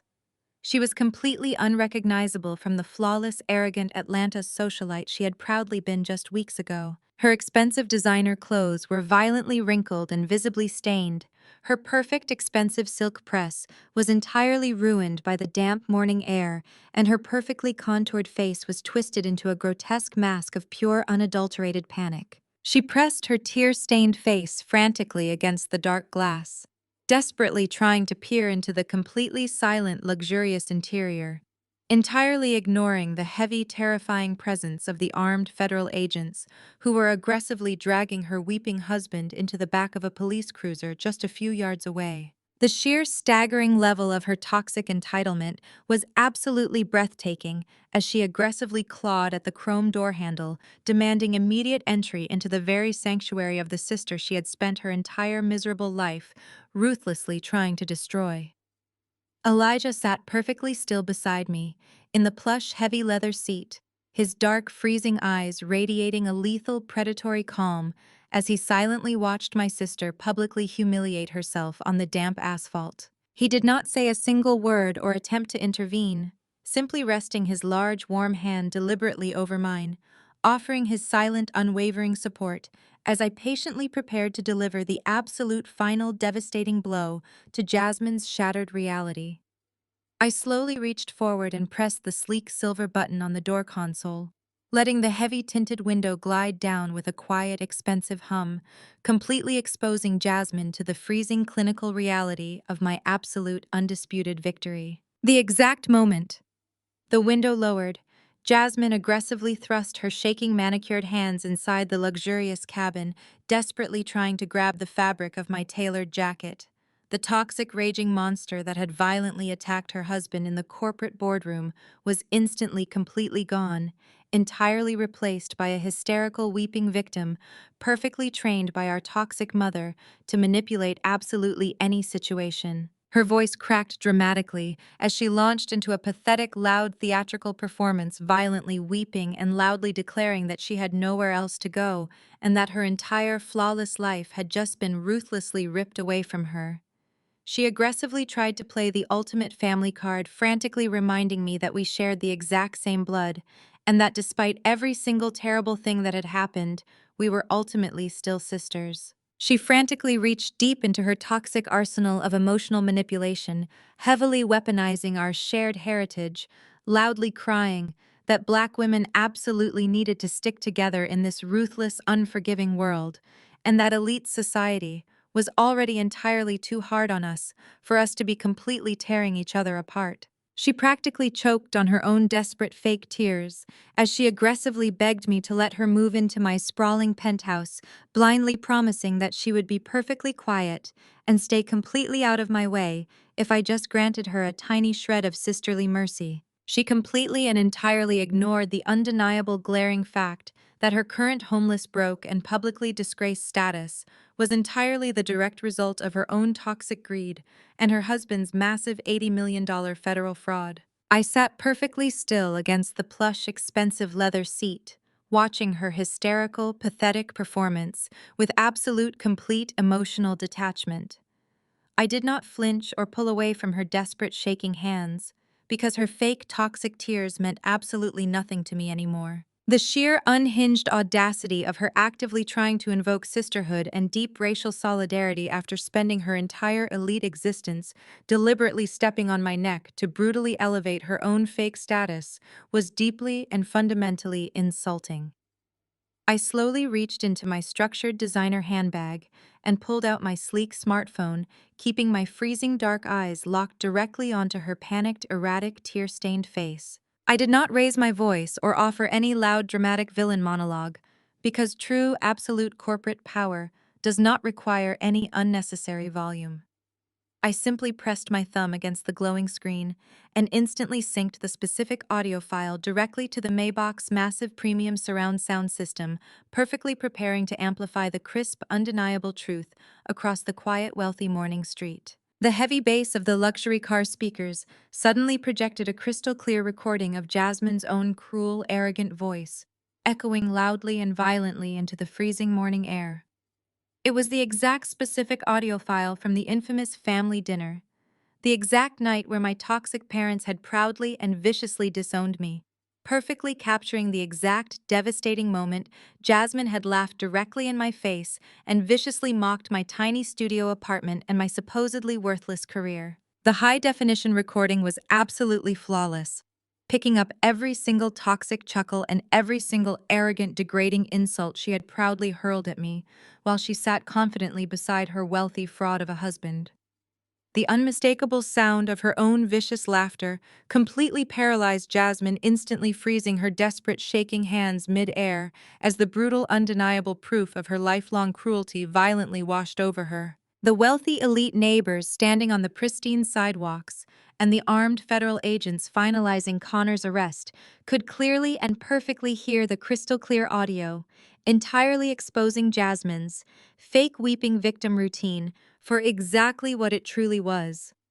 Her perfectly made-up face, drained of all remaining color, rapidly turning a sickly, terrifying shade of gray as she suddenly realized there was absolutely zero escape from the devastating public consequences of her own toxic venom. I let the brutal recording play for several more agonizing, humiliating seconds, actively forcing her to publicly swallow every single ounce of her own disgusting arrogance before I reached forward and smoothly paused the audio track.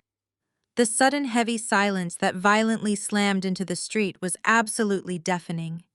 I tilted my head slightly, resting my freezing, calculating gaze on her trembling, completely broken form, and delivered my final, absolute judgment with surgical, lethal precision. I calmly and quietly stated that you only remember we are sisters when you run out of money. The absolute pure devastation that violently shattered across Jasmine's face was the exact cinematic closure I had patiently and silently waited years to perfectly witness. Her shaking knees visibly buckled completely, giving way under the crushing, unbearable weight of her total, irreversible public ruin, and she slumped pathetically against the polished side of my luxury vehicle. I did not offer a single shred of fake sympathy or hesitate for even a fraction of a millisecond. I smoothly pressed the sleek silver button, allowing the heavy tinted window to glide back up perfectly and securely sealing my peaceful, luxurious sanctuary permanently away from her toxic, collapsing world. Elijah gave a silent, sharp nod to our driver, and the sleek, heavy Maybach pulled smoothly and quietly away from the curb, leaving Jasmine sobbing hysterically and barefoot on the damp asphalt, right next to the massive moving trucks that were systematically stripping away her entire fake elite existence. As the luxury vehicle glided gracefully down the pristine tree-lined street, I glanced briefly into the polished side mirror, catching one final calculating look at the absolute destruction of my childhood home. Donovan was standing near the edge of the sprawling brick driveway, completely ignoring his hysterical daughter on the ground and his weeping wife clutching a pathetic cardboard box. His shoulders were no longer slumped in absolute soul-crushing defeat. Instead, my father's back was rigidly straight, and his hands were violently clenched into tight, furious fists at his sides. The completely broken, pathetic ghost who had surrendered his empire in the boardroom had vanished entirely, replaced by a deeply cornered, wildly toxic animal. His bloodshot eyes tracked my departing vehicle with pure, unadulterated, venomous hatred radiating a terrifying, desperate, violent energy. He absolutely refused to accept his ultimate humiliating defeat and his degrading $1 surrender to the daughter he had always openly despised. As the Maybach turned the corner, completely leaving the ruined estate behind, I knew exactly what that dark, vicious, calculating look meant. My father was already rapidly plotting a ruthless, highly coordinated corporate smear campaign, desperately preparing to drag my name through the mud and burn my entire pristine world to the ground. My father, Donovan, was a man who had spent his entire miserable existence carefully constructing a flawless facade of untouchable high society power. And even after losing his logistics company, his massive Buckhead mansion, and his pristine elite reputation, he absolutely refused to simply accept his irreversible defeat. Utterly humiliated, and currently hiding out in a completely unremarkable temporary corporate apartment that felt like a tiny prison, compared to his lost, sprawling estate, he aggressively dug into his final desperate arsenal of toxic social connections. His toxic, arrogant ego was completely backed into a corner, and he immediately contacted a highly prominent and notoriously vicious Atlanta society blogger known for ruthlessly destroying high-profile reputations for the right price and a taste of exclusive scandal. Donovan sat in the cramped living room, aggressively feeding the ambitious digital writer a completely fabricated and highly sensationalized narrative, desperately painting himself as the ultimate innocent victim of a highly calculated corporate tragedy. He aggressively lied through his teeth, falsely claiming that my massive tech empire was entirely built on highly illegal data mining schemes, offshore wire fraud, and massive corporate espionage. He spun a pathetic, dramatic tale, insisting that I had maliciously hacked into his pristine logistics network, manipulated federal financial records, planted fake offshore accounts, and unlawfully orchestrated the Securities and Exchange Commission raid just to steal his hard-earned wealth and violently exact a petty childhood revenge against my own blood. The vicious society blogger, completely hungry for a massive viral scandal that would elevate her platform, did not bother to verify a single financial fact or request a single shred of actual corporate evidence before drafting the explosive piece. Less than 24 hours after my father spun his pathetic web of toxic lies, the digital media outlet officially published a massive explosive teaser article directly targeting Apex Holdings and my personal pristine reputation. The scandalous headline aggressively splashed across the screens of every single wealthy socialite, corporate executive, and gossip-hungry elite in the greater Atlanta area, rapidly spreading like a highly contagious digital virus through the country club group chats. The fabricated article was filled with dramatic, toxic buzzwords, aggressively framing me as a rogue, unhinged tech villain who had ruthlessly destroyed my own innocent, loving family using highly illegal digital schemes and terrifying dark web tactics. The sheer unhinged audacity of the completely fabricated narrative was absolutely staggering, deliberately designed to completely shatter my pristine corporate reputation, poison my investor relations, and violently drag my name into the filthy public mud of a massive elite scandal. The immediate ripple effect of the viral smear campaign sent a sudden, unexpected shockwave directly through the pristine, heavily guarded glass walls of Apex Holdings headquarters. I was sitting calmly at the head of the massive polished mahogany conference table in our primary executive suite, reviewing the final liquidation reports for my father's former empire, when the explosive article officially went live across multiple digital platforms. The heavy, thick doors of the boardroom swung open, and several senior board members aggressively filed into the room, their faces visibly pale and their expressions pulled into tight masks of genuine corporate panic. They quickly placed their glowing premium tablets directly onto the polished wood, frantically displaying the rapidly trending Society blog post and the thousands of toxic speculative comments actively multiplying beneath it by the second. Conservative billionaires and strict institutional investors absolutely despised the volatile words illegal tech schemes and corporate espionage, and the senior board members began to nervously ramble about the potential catastrophic damage to our global stock valuation. They desperately argued that public perception was absolutely everything in our industry, and that a viral scandal involving massive family fraud and federal manipulation could temporarily freeze our upcoming international acquisitions trigger, unnecessary federal audits, and severely spook our primary anonymous shareholders who demanded absolute pristine perfection. Elijah sat perfectly still beside me in his heavy leather chair, his massive frame radiating an absolutely terrifying level of predatory freezing anger that instantly sucked all the oxygen entirely out of the expansive executive boardroom. He did not even bother to look up at the nervous, rambling board members instead, keeping his freezing dark eyes locked entirely on the glowing screen, displaying my father's pathetic fabricated lies. His square jaw clenched tightly, and the heavy, suffocating silence that suddenly fell over him was infinitely more dangerous and terrifying than any loud, aggressive outburst could ever be. Elijah smoothly reached for his own sleek smartphone, his deep voice dropping an entire octave, completely laced with pure, unadulterated lethal threat, as he calmly prepared to execute absolute total legal destruction upon anyone who dared to attack his wife. He smoothly commanded Xavier to immediately deploy their most ruthless and highly feared team of global corporate litigators, deliberately ordering them to aggressively crush the miserable society blogger into permanent, inescapable bankruptcy. He coldly outlined a brutal scorched earth legal strategy, explicitly intending to file dozens of massive defamation lawsuits, aggressive cease and desist orders, and total character assassination claims, actively planning to completely bury the digital outlet under a suffocating mountain of crippling legal debt, while simultaneously having Donovan permanently thrown into a federal holding cell for aggressive criminal defamation and malicious slander. The sheer terrifying force of my husband's protective rage was undeniably intoxicating and deeply comforting, but I simply reached out and gently placed my warm hand directly over his, completely halting his lethal legal command before Xavier could even leave the room. The entire boardroom fell absolutely dead silent as the panicked senior executives held their collective breath, completely terrified by my absolute lack of emotional reaction to such a massive public attack. I looked directly into Elijah's freezing dark eyes and softly but firmly shook my head, immediately dismissing his massive army of ruthless corporate litigators.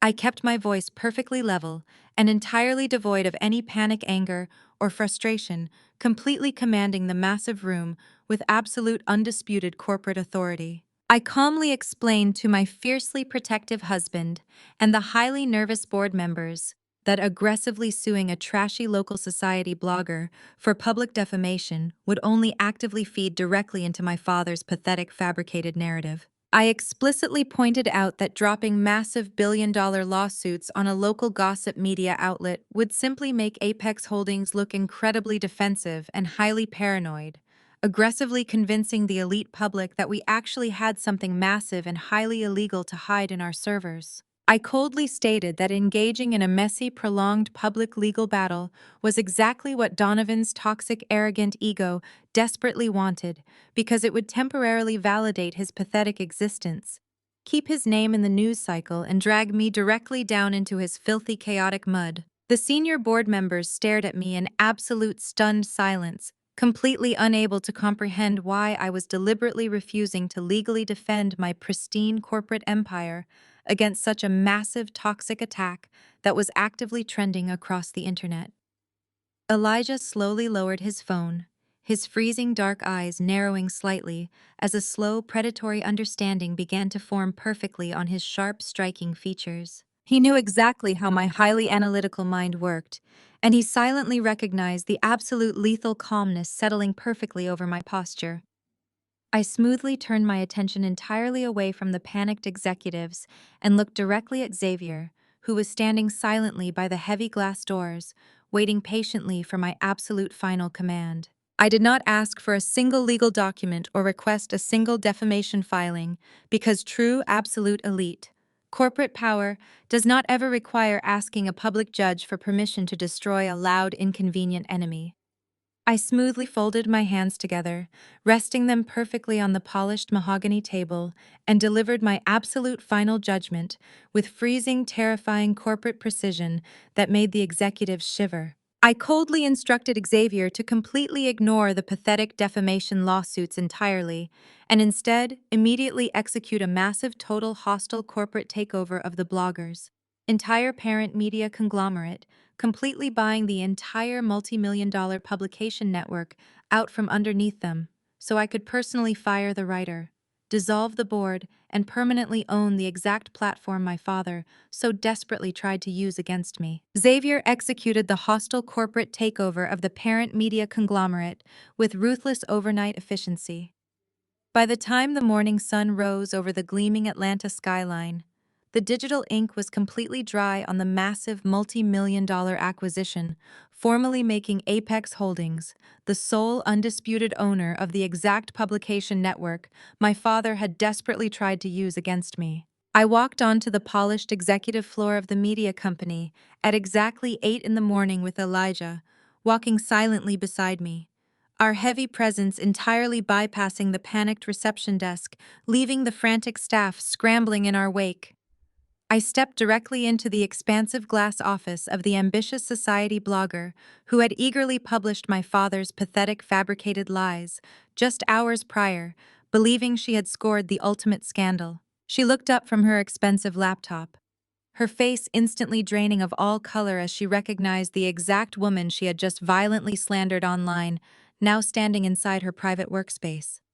I did not raise my voice or offer any dramatic villain monologue because true power speaks in absolute silence. I simply placed the formal termination papers alongside the corporate acquisition deed directly onto her pristine desk and quietly informed her that she was permanently blacklisted from every single credible media outlet in the country. The towering security guards I had brought with me immediately stepped forward and physically escorted her out of the building without allowing her to grab a single personal item while she wept pathetically, leaving her entire toxic gossip empire completely under my absolute surgical control. With the massive digital media platform now entirely weaponized under my strict corporate command, I immediately ordered the technical team to completely scrub the fabricated smear campaign from their main servers. But true corporate revenge requires absolute public transparency, and I refuse to let my family simply fade into quiet obscurity. Instead of just erasing my father's toxic lies, I commanded the newly appointed editorial board to publish a massive exclusive expose directly on the front page of their most heavily trafficked digital publication, replacing the original smear piece entirely. The headline was clinically precise and completely devastating, leaving absolutely no room for interpretation or debate. I released the completely unredacted forensic financial audits detailing every single illegal offshore account, hidden shell company, and fraudulent logistics contract Donovan had recklessly signed over the last decade. I deliberately included high-definition scans of the actual federal documents, exposing exactly how he had aggressively squandered his entire corporate legacy on high society vanity projects and reckless illegal investments just to maintain his fake billionaire persona. Right below my father's brutal financial autopsy, I published the comprehensive Securities and Exchange Commission records detailing Connor's massive $80 million embezzlement scheme. The documents meticulously tracked the stolen money directly to Jasmine's expensive diamond jewelry and imported luxury cars, permanently and publicly linking my toxic sister's fake flawless marriage directly to federal fraud and stolen client funds. The absolute destruction of their fake untouchable legacy was completely instantaneous and wildly public. The heavy digital shockwave violently ripped through the pristine manicured layers of the black elite of Atlanta, permanently shattering the untouchable illusion my parents had spent their entire miserable lives ruthlessly protecting. Their wealthy country club friends and elite charity board members did not offer a single shred of sympathy, grace, or private support. The exact moment the irrefutable financial proof hit the internet, the extremely exclusive country club that my mother considered her absolute sacred kingdom formally and immediately revoked their legacy membership. A uniformed courier actually delivered the termination notice directly to their cramped corporate apartment, permanently banning them from the pristine golf courses, lavish society galas, and elite dining rooms they had once proudly ruled. Their phones suddenly stopped ringing entirely, as the wealthy wives and corporate executives systematically blocked their numbers, treating my disgraced parents like a highly contagious financial disease. The massive, devastating weight of being completely ostracized from the only society they had ever valued violently crushed whatever tiny, pathetic fragments of arrogant pride my father had left, leaving him a hollow, empty shell of a man staring blankly at the walls of his tiny, temporary prison. My mother, Valerie, had built her entire existence around the desperate, toxic need to be worshipped by the wealthy elite, and the sudden, terrifying reality of becoming a complete social pariah absolutely shattered her fragile, superficial mind. She was suddenly and violently stripped of her sprawling Buckhead mansion, her expensive designer wardrobe, and her flawless high society identity, completely reducing her to a broke, disgraced woman hiding from the paparazzi in a tiny corporate apartment. The crushing isolation and the vicious public humiliation aggressively boiled over into pure, unhinged madness. She completely refused to accept that her catastrophic downfall was the direct result of her husband's massive illegal fraud and her own lifelong toxic greed.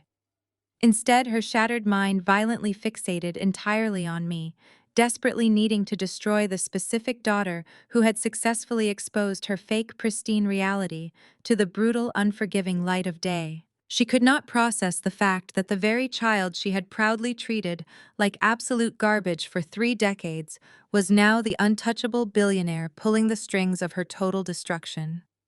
The deep, toxic entitlement that had defined her entire life mutated into a blinding, desperate rage. I was calmly finishing a private business lunch with several key international investors at one of the most exclusive and heavily guarded restaurants in downtown Atlanta, perfectly enjoying the quiet, sophisticated atmosphere.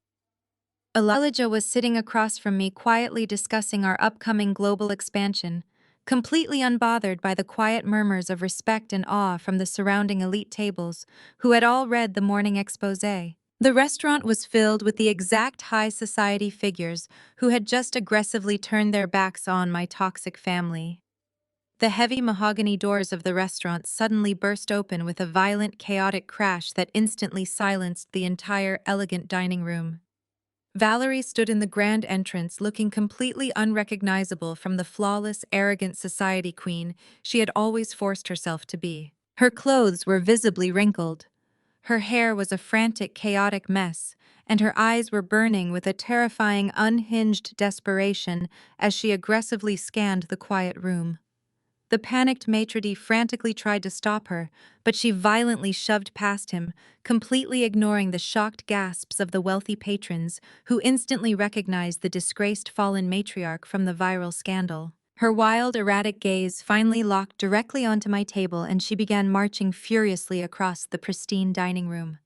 Her hands clenched into shaking fists, completely prepared to wage an absolutely unhinged public war right in front of the very people who had just permanently excommunicated her from their pristine world. The heavy mahogany doors of the exclusive Michelin star restaurant slammed against the pristine walls with a violent, echoing crash that instantly silenced the soft, sophisticated murmurs of the elite dining room.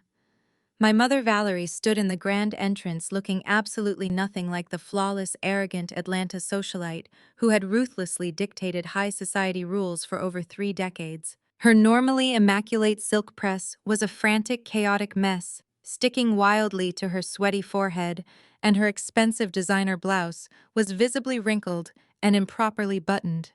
She violently shoved past the panicked maitre d' who was frantically trying to block her path completely, ignoring the shocked, horrified gasps of the wealthy patrons and powerful corporate executives seated at the surrounding tables. I sat perfectly still at the center of the dining room, hosting a highly critical business lunch with three extremely conservative high net worth international investors who were currently finalizing a massive global expansion deal for Apex Holdings.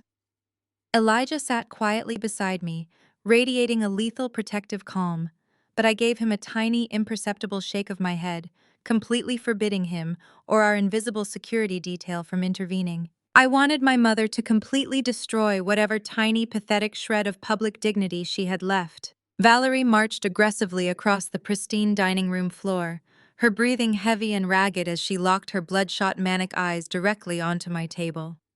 The wealthy client sitting across from me completely froze in absolute shock as the disgraced fallen matriarch halted just inches from our table, her hands violently trembling with pure unadulterated toxic rage. She did not care that these were powerful billionaires or that the entire restaurant was watching her spectacular public meltdown.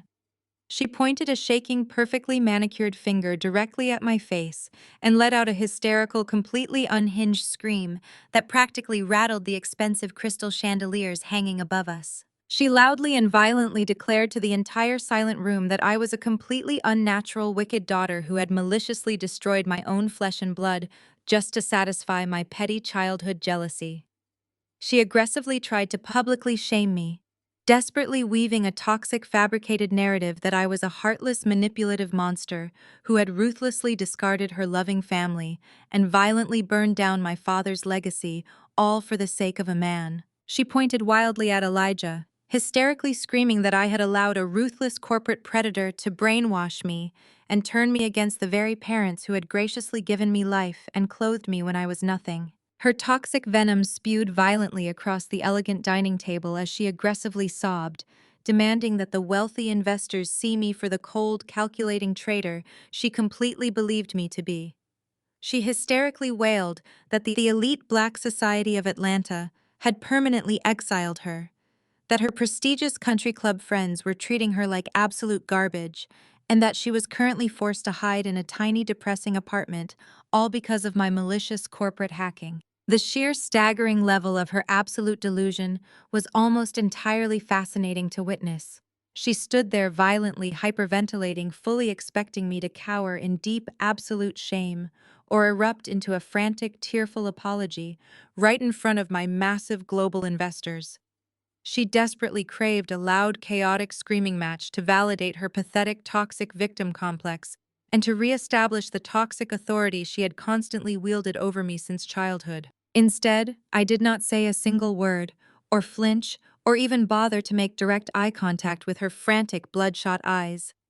I simply picked up my heavy silver steak knife and my polished fork, completely ignoring her hysterical screaming, and slowly began to surgically slice into my perfectly cooked Wagyu filet. The absolute clinical precision of my movements and the cold, complete emotional detachment in my posture completely sucked the remaining oxygen right out of her lungs.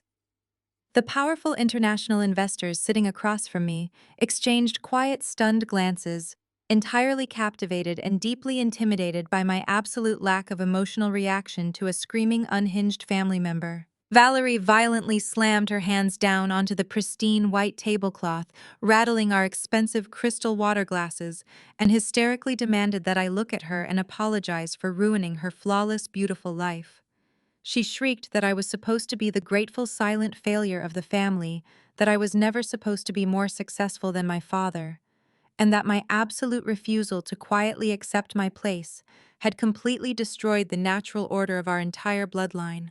The wealthy country club patrons, sitting at the surrounding tables, who had just hours ago ruthlessly deleted her phone number, were now openly whispering and staring at her with pure, unadulterated elite disgust, completely horrified by her deeply pathetic, unhinged public display. I slowly chewed my food, swallowed with absolute perfect manners, and finally raised my dark, freezing eyes to meet her frantic, terrified gaze.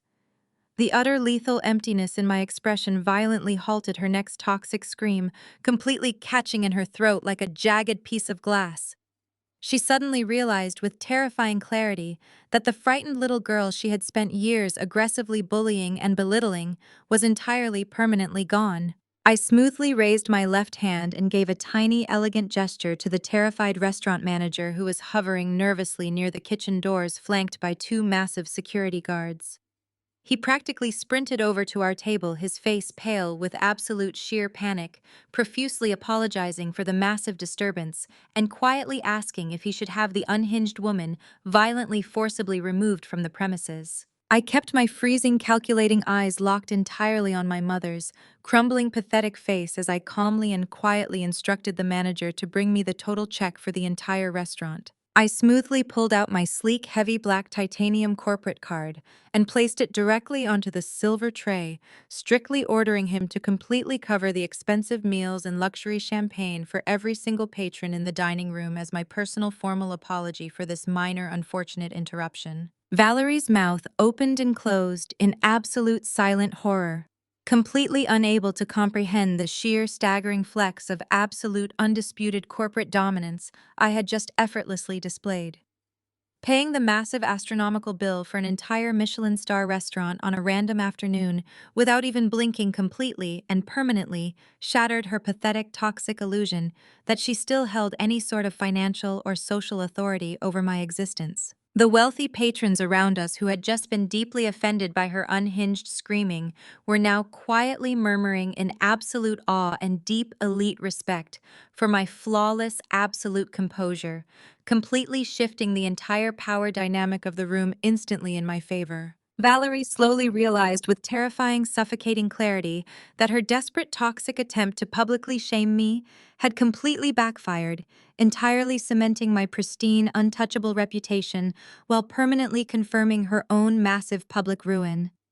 Her shoulders violently slumped, and the hysterical manic energy entirely drained from her body, completely replacing her toxic rage with a cold, terrifying realization of her absolute permanent defeat. But the brutal public humiliation was only the beginning. I calmly wiped the corners of my mouth with my linen napkin, smoothly reached down into my structured designer briefcase resting at my feet, and slowly pulled out a single crisp piece of folded legal paper that contained the absolute final terrifying nail in her pathetic crumbling coffin. I slowly withdrew my hand from the luxurious depths of my structured leather briefcase, my movements deliberately slow and painstakingly precise, as the entire silent dining room watched my every single motion. The crisp white piece of paper felt incredibly light between my manicured fingers, but it carried the absolute devastating weight of a total nuclear strike against my mother's shattered elite reality. Valerie stood frozen before my table, her chest heaving violently as she stared at the folded document, her bloodshot manic eyes darting frantically between my completely unbothered face and the paper I was holding out to her. Elijah remained perfectly still beside me, his massive frame radiating a lethal, terrifying amusement as he silently watched the disgraced fallen matriarch tremble under my freezing corporate gaze. The wealthy patrons at the surrounding tables leaned in closer, completely captivated by the brutal public spectacle, absolutely desperate to witness the absolute final destruction of the woman who had once ruthlessly terrorized their exclusive country club. I did not offer any dramatic explanation or raise my voice to match her previous unhinged hysterical screaming. I simply extended my arm across the pristine white tablecloth directly past my half-eaten Wagyu steak and held the document perfectly still, entirely forcing her to physically reach out and accept her absolute final ultimate humiliation. Valerie's shaking hands slowly reached forward, her expensive manicured fingers trembling so violently that the paper audibly rattled in the tense, dead silent air of the Michelin star restaurant.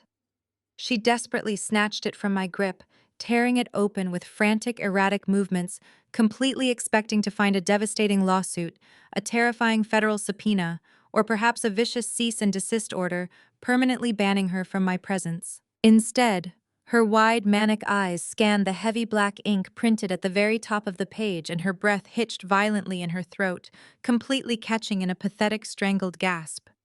It was not a complex legal document or a terrifying federal mandate, but a standard, incredibly generic, brightly colored employment application for a totally unremarkable entry-level cashier position at a massive discount supermarket chain. The bright red corporate logo of the budget grocery store glared cheerfully up at her, completely mocking her entire fake high society existence. It was a massive, highly profitable discount grocery conglomerate that Apex Holdings had quietly and ruthlessly acquired just 3 weeks prior, entirely absorbing thousands of their retail locations directly into my massive expanding corporate portfolio.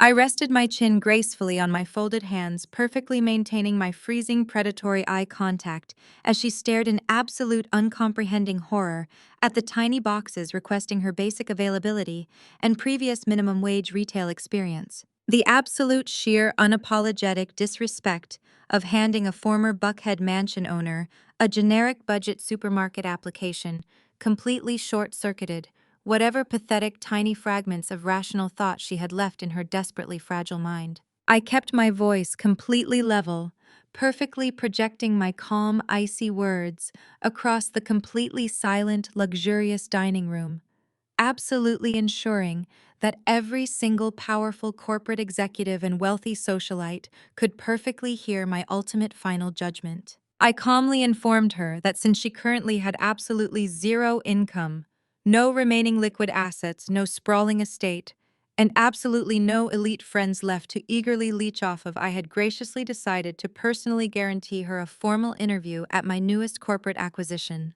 I stared directly into her terrified, completely hollow eyes and smoothly stated that the position was strictly minimum wage with terrible, highly unpredictable weekend hours. But it did generously include a basic dental plan, which she would desperately need now that her wealthy husband was facing a massive, terrifying federal prison sentence. I went on to clinically describe the ugly polyester uniform she would be forced to wear every single day, complete with a brightly colored plastic name tag that would completely replace her beloved expensive designer labels. I calmly explained that she would be strictly reporting to a manager half her age and spending her entire miserable, exhausting shifts standing on her feet, scanning cheap budget groceries for the exact same working-class people she had spent her entire arrogant life aggressively mocking and looking down upon. The absolute brutal surgical precision of my corporate execution hung heavily in the pristine air for exactly 2 seconds before the heavy, suffocating silence of the elegant restaurant was violently, completely shattered. It started with a single sharp bark of genuine, pure amusement from a billionaire tech investor sitting 2 tables away, but it instantly and rapidly spread like a massive, violent wildfire across the entire exclusive dining room. The wealthy elite patrons, who had spent years being aggressively judged, degraded, and ruthlessly scrutinized by my mother's toxic, arrogant country club standards, completely abandoned their refined high society manners and erupted into loud, genuine, unapologetic laughter. The sound was absolutely deafening, a massive, cruel wave of pure elite mockery violently crashing down over Valerie's completely broken, pathetic form. Powerful executives were openly chuckling behind their expensive crystal wine glasses, and wealthy socialites were visibly shaking with pure amusement, completely and entirely laughing directly at the disgraced, weeping woman standing barefoot and humiliated in the center of the room. It was the absolute ultimate terrifying nightmare for a woman who had spent her entire miserable, toxic life obsessively worshiping public perception and desperately craving elite validation. The cruel, mocking laughter completely and violently shattered the very last fragile, pathetic thread holding Valerie's fake, pristine reality together. The generic supermarket application fluttered uselessly from her shaking hands, drifting pathetically down onto the polished hardwood floor, right next to her completely ruined designer shoes. She let out a horrifying, visceral sound that was somewhere between a desperate, broken sob and a terrified, suffocating gasp, completely unable to process the sheer staggering magnitude of her total permanent public destruction. She did not scream or violently lunge at me or attempt to spew any more of her toxic, aggressive venom, because there was absolutely no fight left inside her hollow, pathetic shell. The vicious, arrogant monster, who had ruthlessly terrorized my entire childhood, was entirely permanently gone, violently replaced by a completely broken, terrified woman who had just lost absolutely everything she had ever valued. She violently spun around, her movements frantic and incredibly uncoordinated, and practically sprinted blindly toward the heavy mahogany exit doors, desperately pushing past the laughing waiters and the highly amused security guards. She violently burst out into the freezing downtown street, running frantically away from the total absolute ruin of her fake elite empire, completely vanishing into the harsh, unforgiving reality of her new, broke, miserable existence. I calmly watched the heavy wooden doors swing smoothly shut behind her, completely and permanently sealing her toxic, chaotic existence entirely out of my peaceful, pristine universe forever. The restaurant manager instantly rushed forward, snapping his fingers to have the discarded supermarket application quickly and quietly swept away into the garbage, exactly where my toxic family truly belonged. The loud, amused chatter of the wealthy dining room slowly returned to a sophisticated low hum, entirely accepting my absolute undisputed dominance over the situation. Elijah smoothly picked up his expensive heavy crystal glass and gently clinked it against mine, offering a silent, incredibly proud toast to my flawless absolute victory before returning to his perfectly cooked meal. The heavy, suffocating, toxic chains of my traumatic, miserable past had been entirely, permanently, violently shattered, leaving absolutely nothing but vast, unlimited corporate potential in their wake. The brutal, absolute destruction of Donovan, Valerie, Jasmine, and Connor was finally entirely complete, and my massive billion-dollar empire was perfectly secure. The brutal, total annihilation of the people who had proudly cursed my name was no longer a frantic, desperate daily battle, but a quiet, established historical fact that had been completely, permanently written into the corporate history books. The sprawling, empty estates had been entirely liquidated. The massive, crippling federal sentences had been officially brutally handed down by ruthless, unyielding judges, and the loud, toxic screaming of my completely ruined relatives had been entirely, permanently silenced by the cold, hard, undisputed reality of deep, inescapable poverty. The heavy, dark storm clouds of my lifelong misery had entirely cleared, making way for absolute, complete, limitless clarity as the story violently, rapidly flashes forward. Exactly 6 incredibly lucrative, peaceful months later. Exactly 6 incredibly lucrative, peaceful months later. The heavy, suffocating, toxic dust of my traumatic past had entirely settled, leaving behind a pristine, brilliant reality of absolute, undisputed corporate dominance. The crushing, brutal consequences of my flawless surgical execution had completely, permanently rearranged the pathetic, miserable lives of the people who had proudly spent 3 decades ruthlessly trying to break my spirit. My father, Donovan, the incredibly arrogant man who used to ruthlessly command massive executive boardrooms and carelessly throw millions of dollars at shallow elite vanity projects, was currently standing under the harsh, flickering fluorescent lights of a massive discount hardware store. He was wearing a stiff, cheap, brightly colored polyester uniform vest, complete with a generic plastic name tag, heavily pinned to his chest, working a grueling, exhausting minimum wage shift as a low-level floor manager. His once intimidating broad shoulders were permanently slumped in absolute total defeat as he desperately tried to pacify an angry, demanding local contractor, complaining about a delayed shipment of basic plumbing supplies. The massive, crushing, poetic irony of a former logistics billionaire being aggressively yelled at by local handymen over a $20 box of rusted screws was absolutely staggering. Every single time the heavy automatic sliding doors of the hardware store violently hissed open, he practically jumped in pure visceral terror, desperately praying that none of his former wealthy country club friends would ever walk down his aisle and witness his total absolute public degradation. Miles away, completely permanently banished from the pristine, manicured, guarded gates of Buckhead, my mother, Valerie, was currently sitting alone in the tiny, depressing living room of a cramped, heavily outdated apartment complex on the very outer edges of the city. The cheap, peeling wallpaper and the constant, loud, aggressive rumbling of the nearby interstate highway were a permanent, agonizing reminder of her catastrophic fall from absolute high society grace. There were absolutely no more exclusive charity galas, no more expensive catered champagne brunches, and absolutely no more wealthy socialites desperately fighting for her toxic, shallow approval.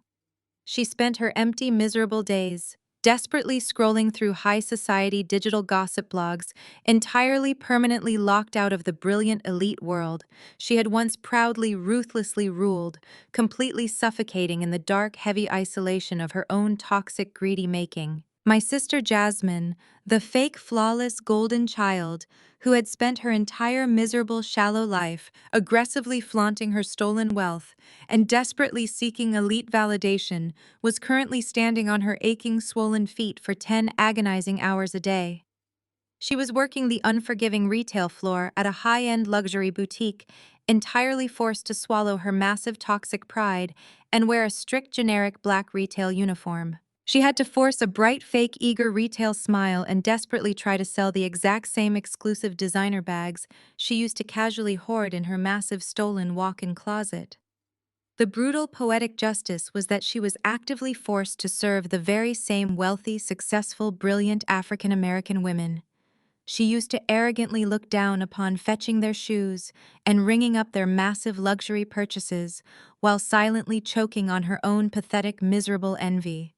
Her fake, perfect husband, Connor, was absolutely nowhere to be found because he was currently shivering in a freezing, tiny concrete cell in a high-security federal penitentiary.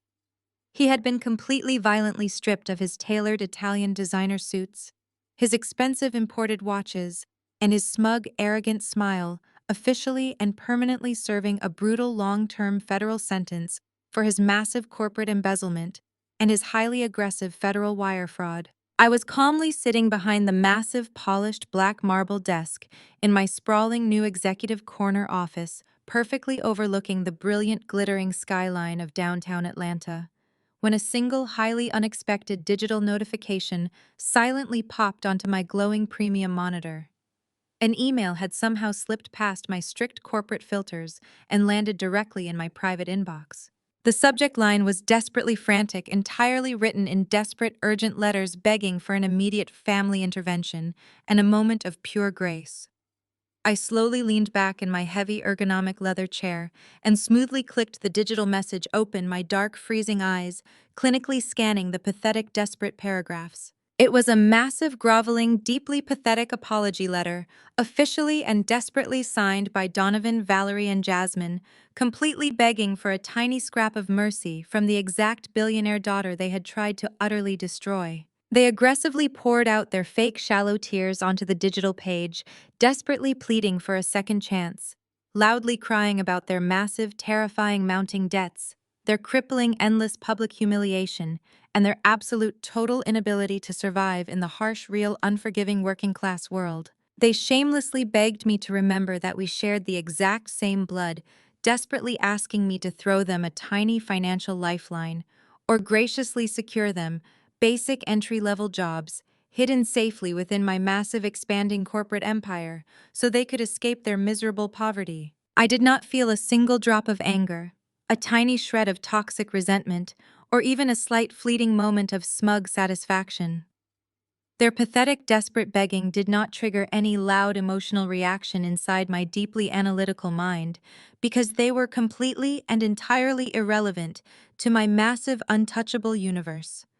True, absolute, elite corporate power does not ever waste precious, aggressive energy actively gloating over the crushed, miserable remains of a defeated, fallen enemy. I smoothly moved my manicured hand, flawlessly highlighting the entire desperate, pathetic email, completely ignoring their toxic begging, and firmly clicked the delete button, violently erasing their massive, groveling apology from my pristine inbox in less than a second. I did not hesitate or pause to reflect. I smoothly moved my sleek cursor directly to the digital trash bin and firmly clicked empty completely and permanently, erasing their toxic, desperate voices from my brilliant, untouchable reality forever. They were entirely gone, officially reduced to absolute digital dust, completely deleted from my brilliant future. I slowly closed my sleek premium laptop and gracefully stood up from my heavy marble desk, smoothly walking out of my executive office and taking the secure private glass elevator directly up to the sprawling rooftop penthouse of my massive, newly constructed corporate estate. The heavy soundproof glass doors smoothly slid open, revealing a massive, luxurious stone balcony perfectly overlooking the entire thriving, glittering city that I now completely aggressively owned. Elijah was already standing silently near the polished glass railing, his massive, powerful, imposing frame perfectly silhouetted against the brilliant golden autumn sunset, radiating that exact same terrifying lethal protection that had flawlessly secured my entire empire from the very beginning. He smoothly turned as I approached his dark, freezing eyes, instantly softening with pure, absolute, unadulterated adoration, as he silently handed me a sleek, heavy titanium pen and a thick, pristine stack of formal legal documents that his team had just officially prepared for my final signature. I smoothly took the heavy pen and looked down at the brilliant legal paperwork officially establishing my massive brand new philanthropic corporate foundation. I was not building a fake shallow charity for toxic public validation or useless high society elite praise. This was a massive, deeply aggressive, heavily funded foundation, strictly and exclusively designed to provide absolute full-ride academic scholarships and massive aggressive unlimited startup capital directly to brilliant, highly ambitious, underprivileged African American women across the entire country. I was officially and unapologetically weaponizing my massive corporate wealth to entirely bypass the toxic traditional gatekeepers, actively funding and fiercely protecting the next generation of ruthless, intelligent Black women who were desperately hungry to build their own untouchable corporate empires. I smoothly pressed the expensive titanium pen to the crisp, heavy paper and flawlessly signed my name, legally releasing millions of dollars in aggressive corporate funding, actively ensuring that no brilliant Black woman would ever have to aggressively shrink herself to survive a toxic, miserable environment ever again. I slowly handed the signed legal documents back to my fiercely protective husband and gracefully leaned against the sleek glass railing, completely feeling the cool, refreshing evening breeze perfectly sweep across my face. I looked out over the massive, glittering corporate empire I had flawlessly built from absolute nothing, completely shedding the heavy, traumatic weight of my past, and I finally spoke my voice perfectly, dropping into a smooth, freezing, clinical calmness that resonated with pure, undeniable, absolute truth. They expect you to shrink so they can feel tall. True power is not about destroying them. It is about outgrowing them so completely that their existence becomes nothing more than a bad memory. Build your empire in the dark and let your success blind them. Alia's journey proves that the most powerful response to toxic environments is not retaliation, but relentless self-actualization. True strength lies in recognizing your own worth when others refuse to see it. By refusing to accept her family's narrative, she dismantled their superficial power and reclaimed her future. The lesson is clear: don't shrink yourself to fit into someone else's expectations. Outgrow those who try to limit you until their judgment no longer reaches your altitude.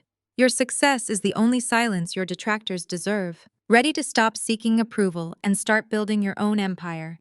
Hit subscribe to join a community focused on empowerment.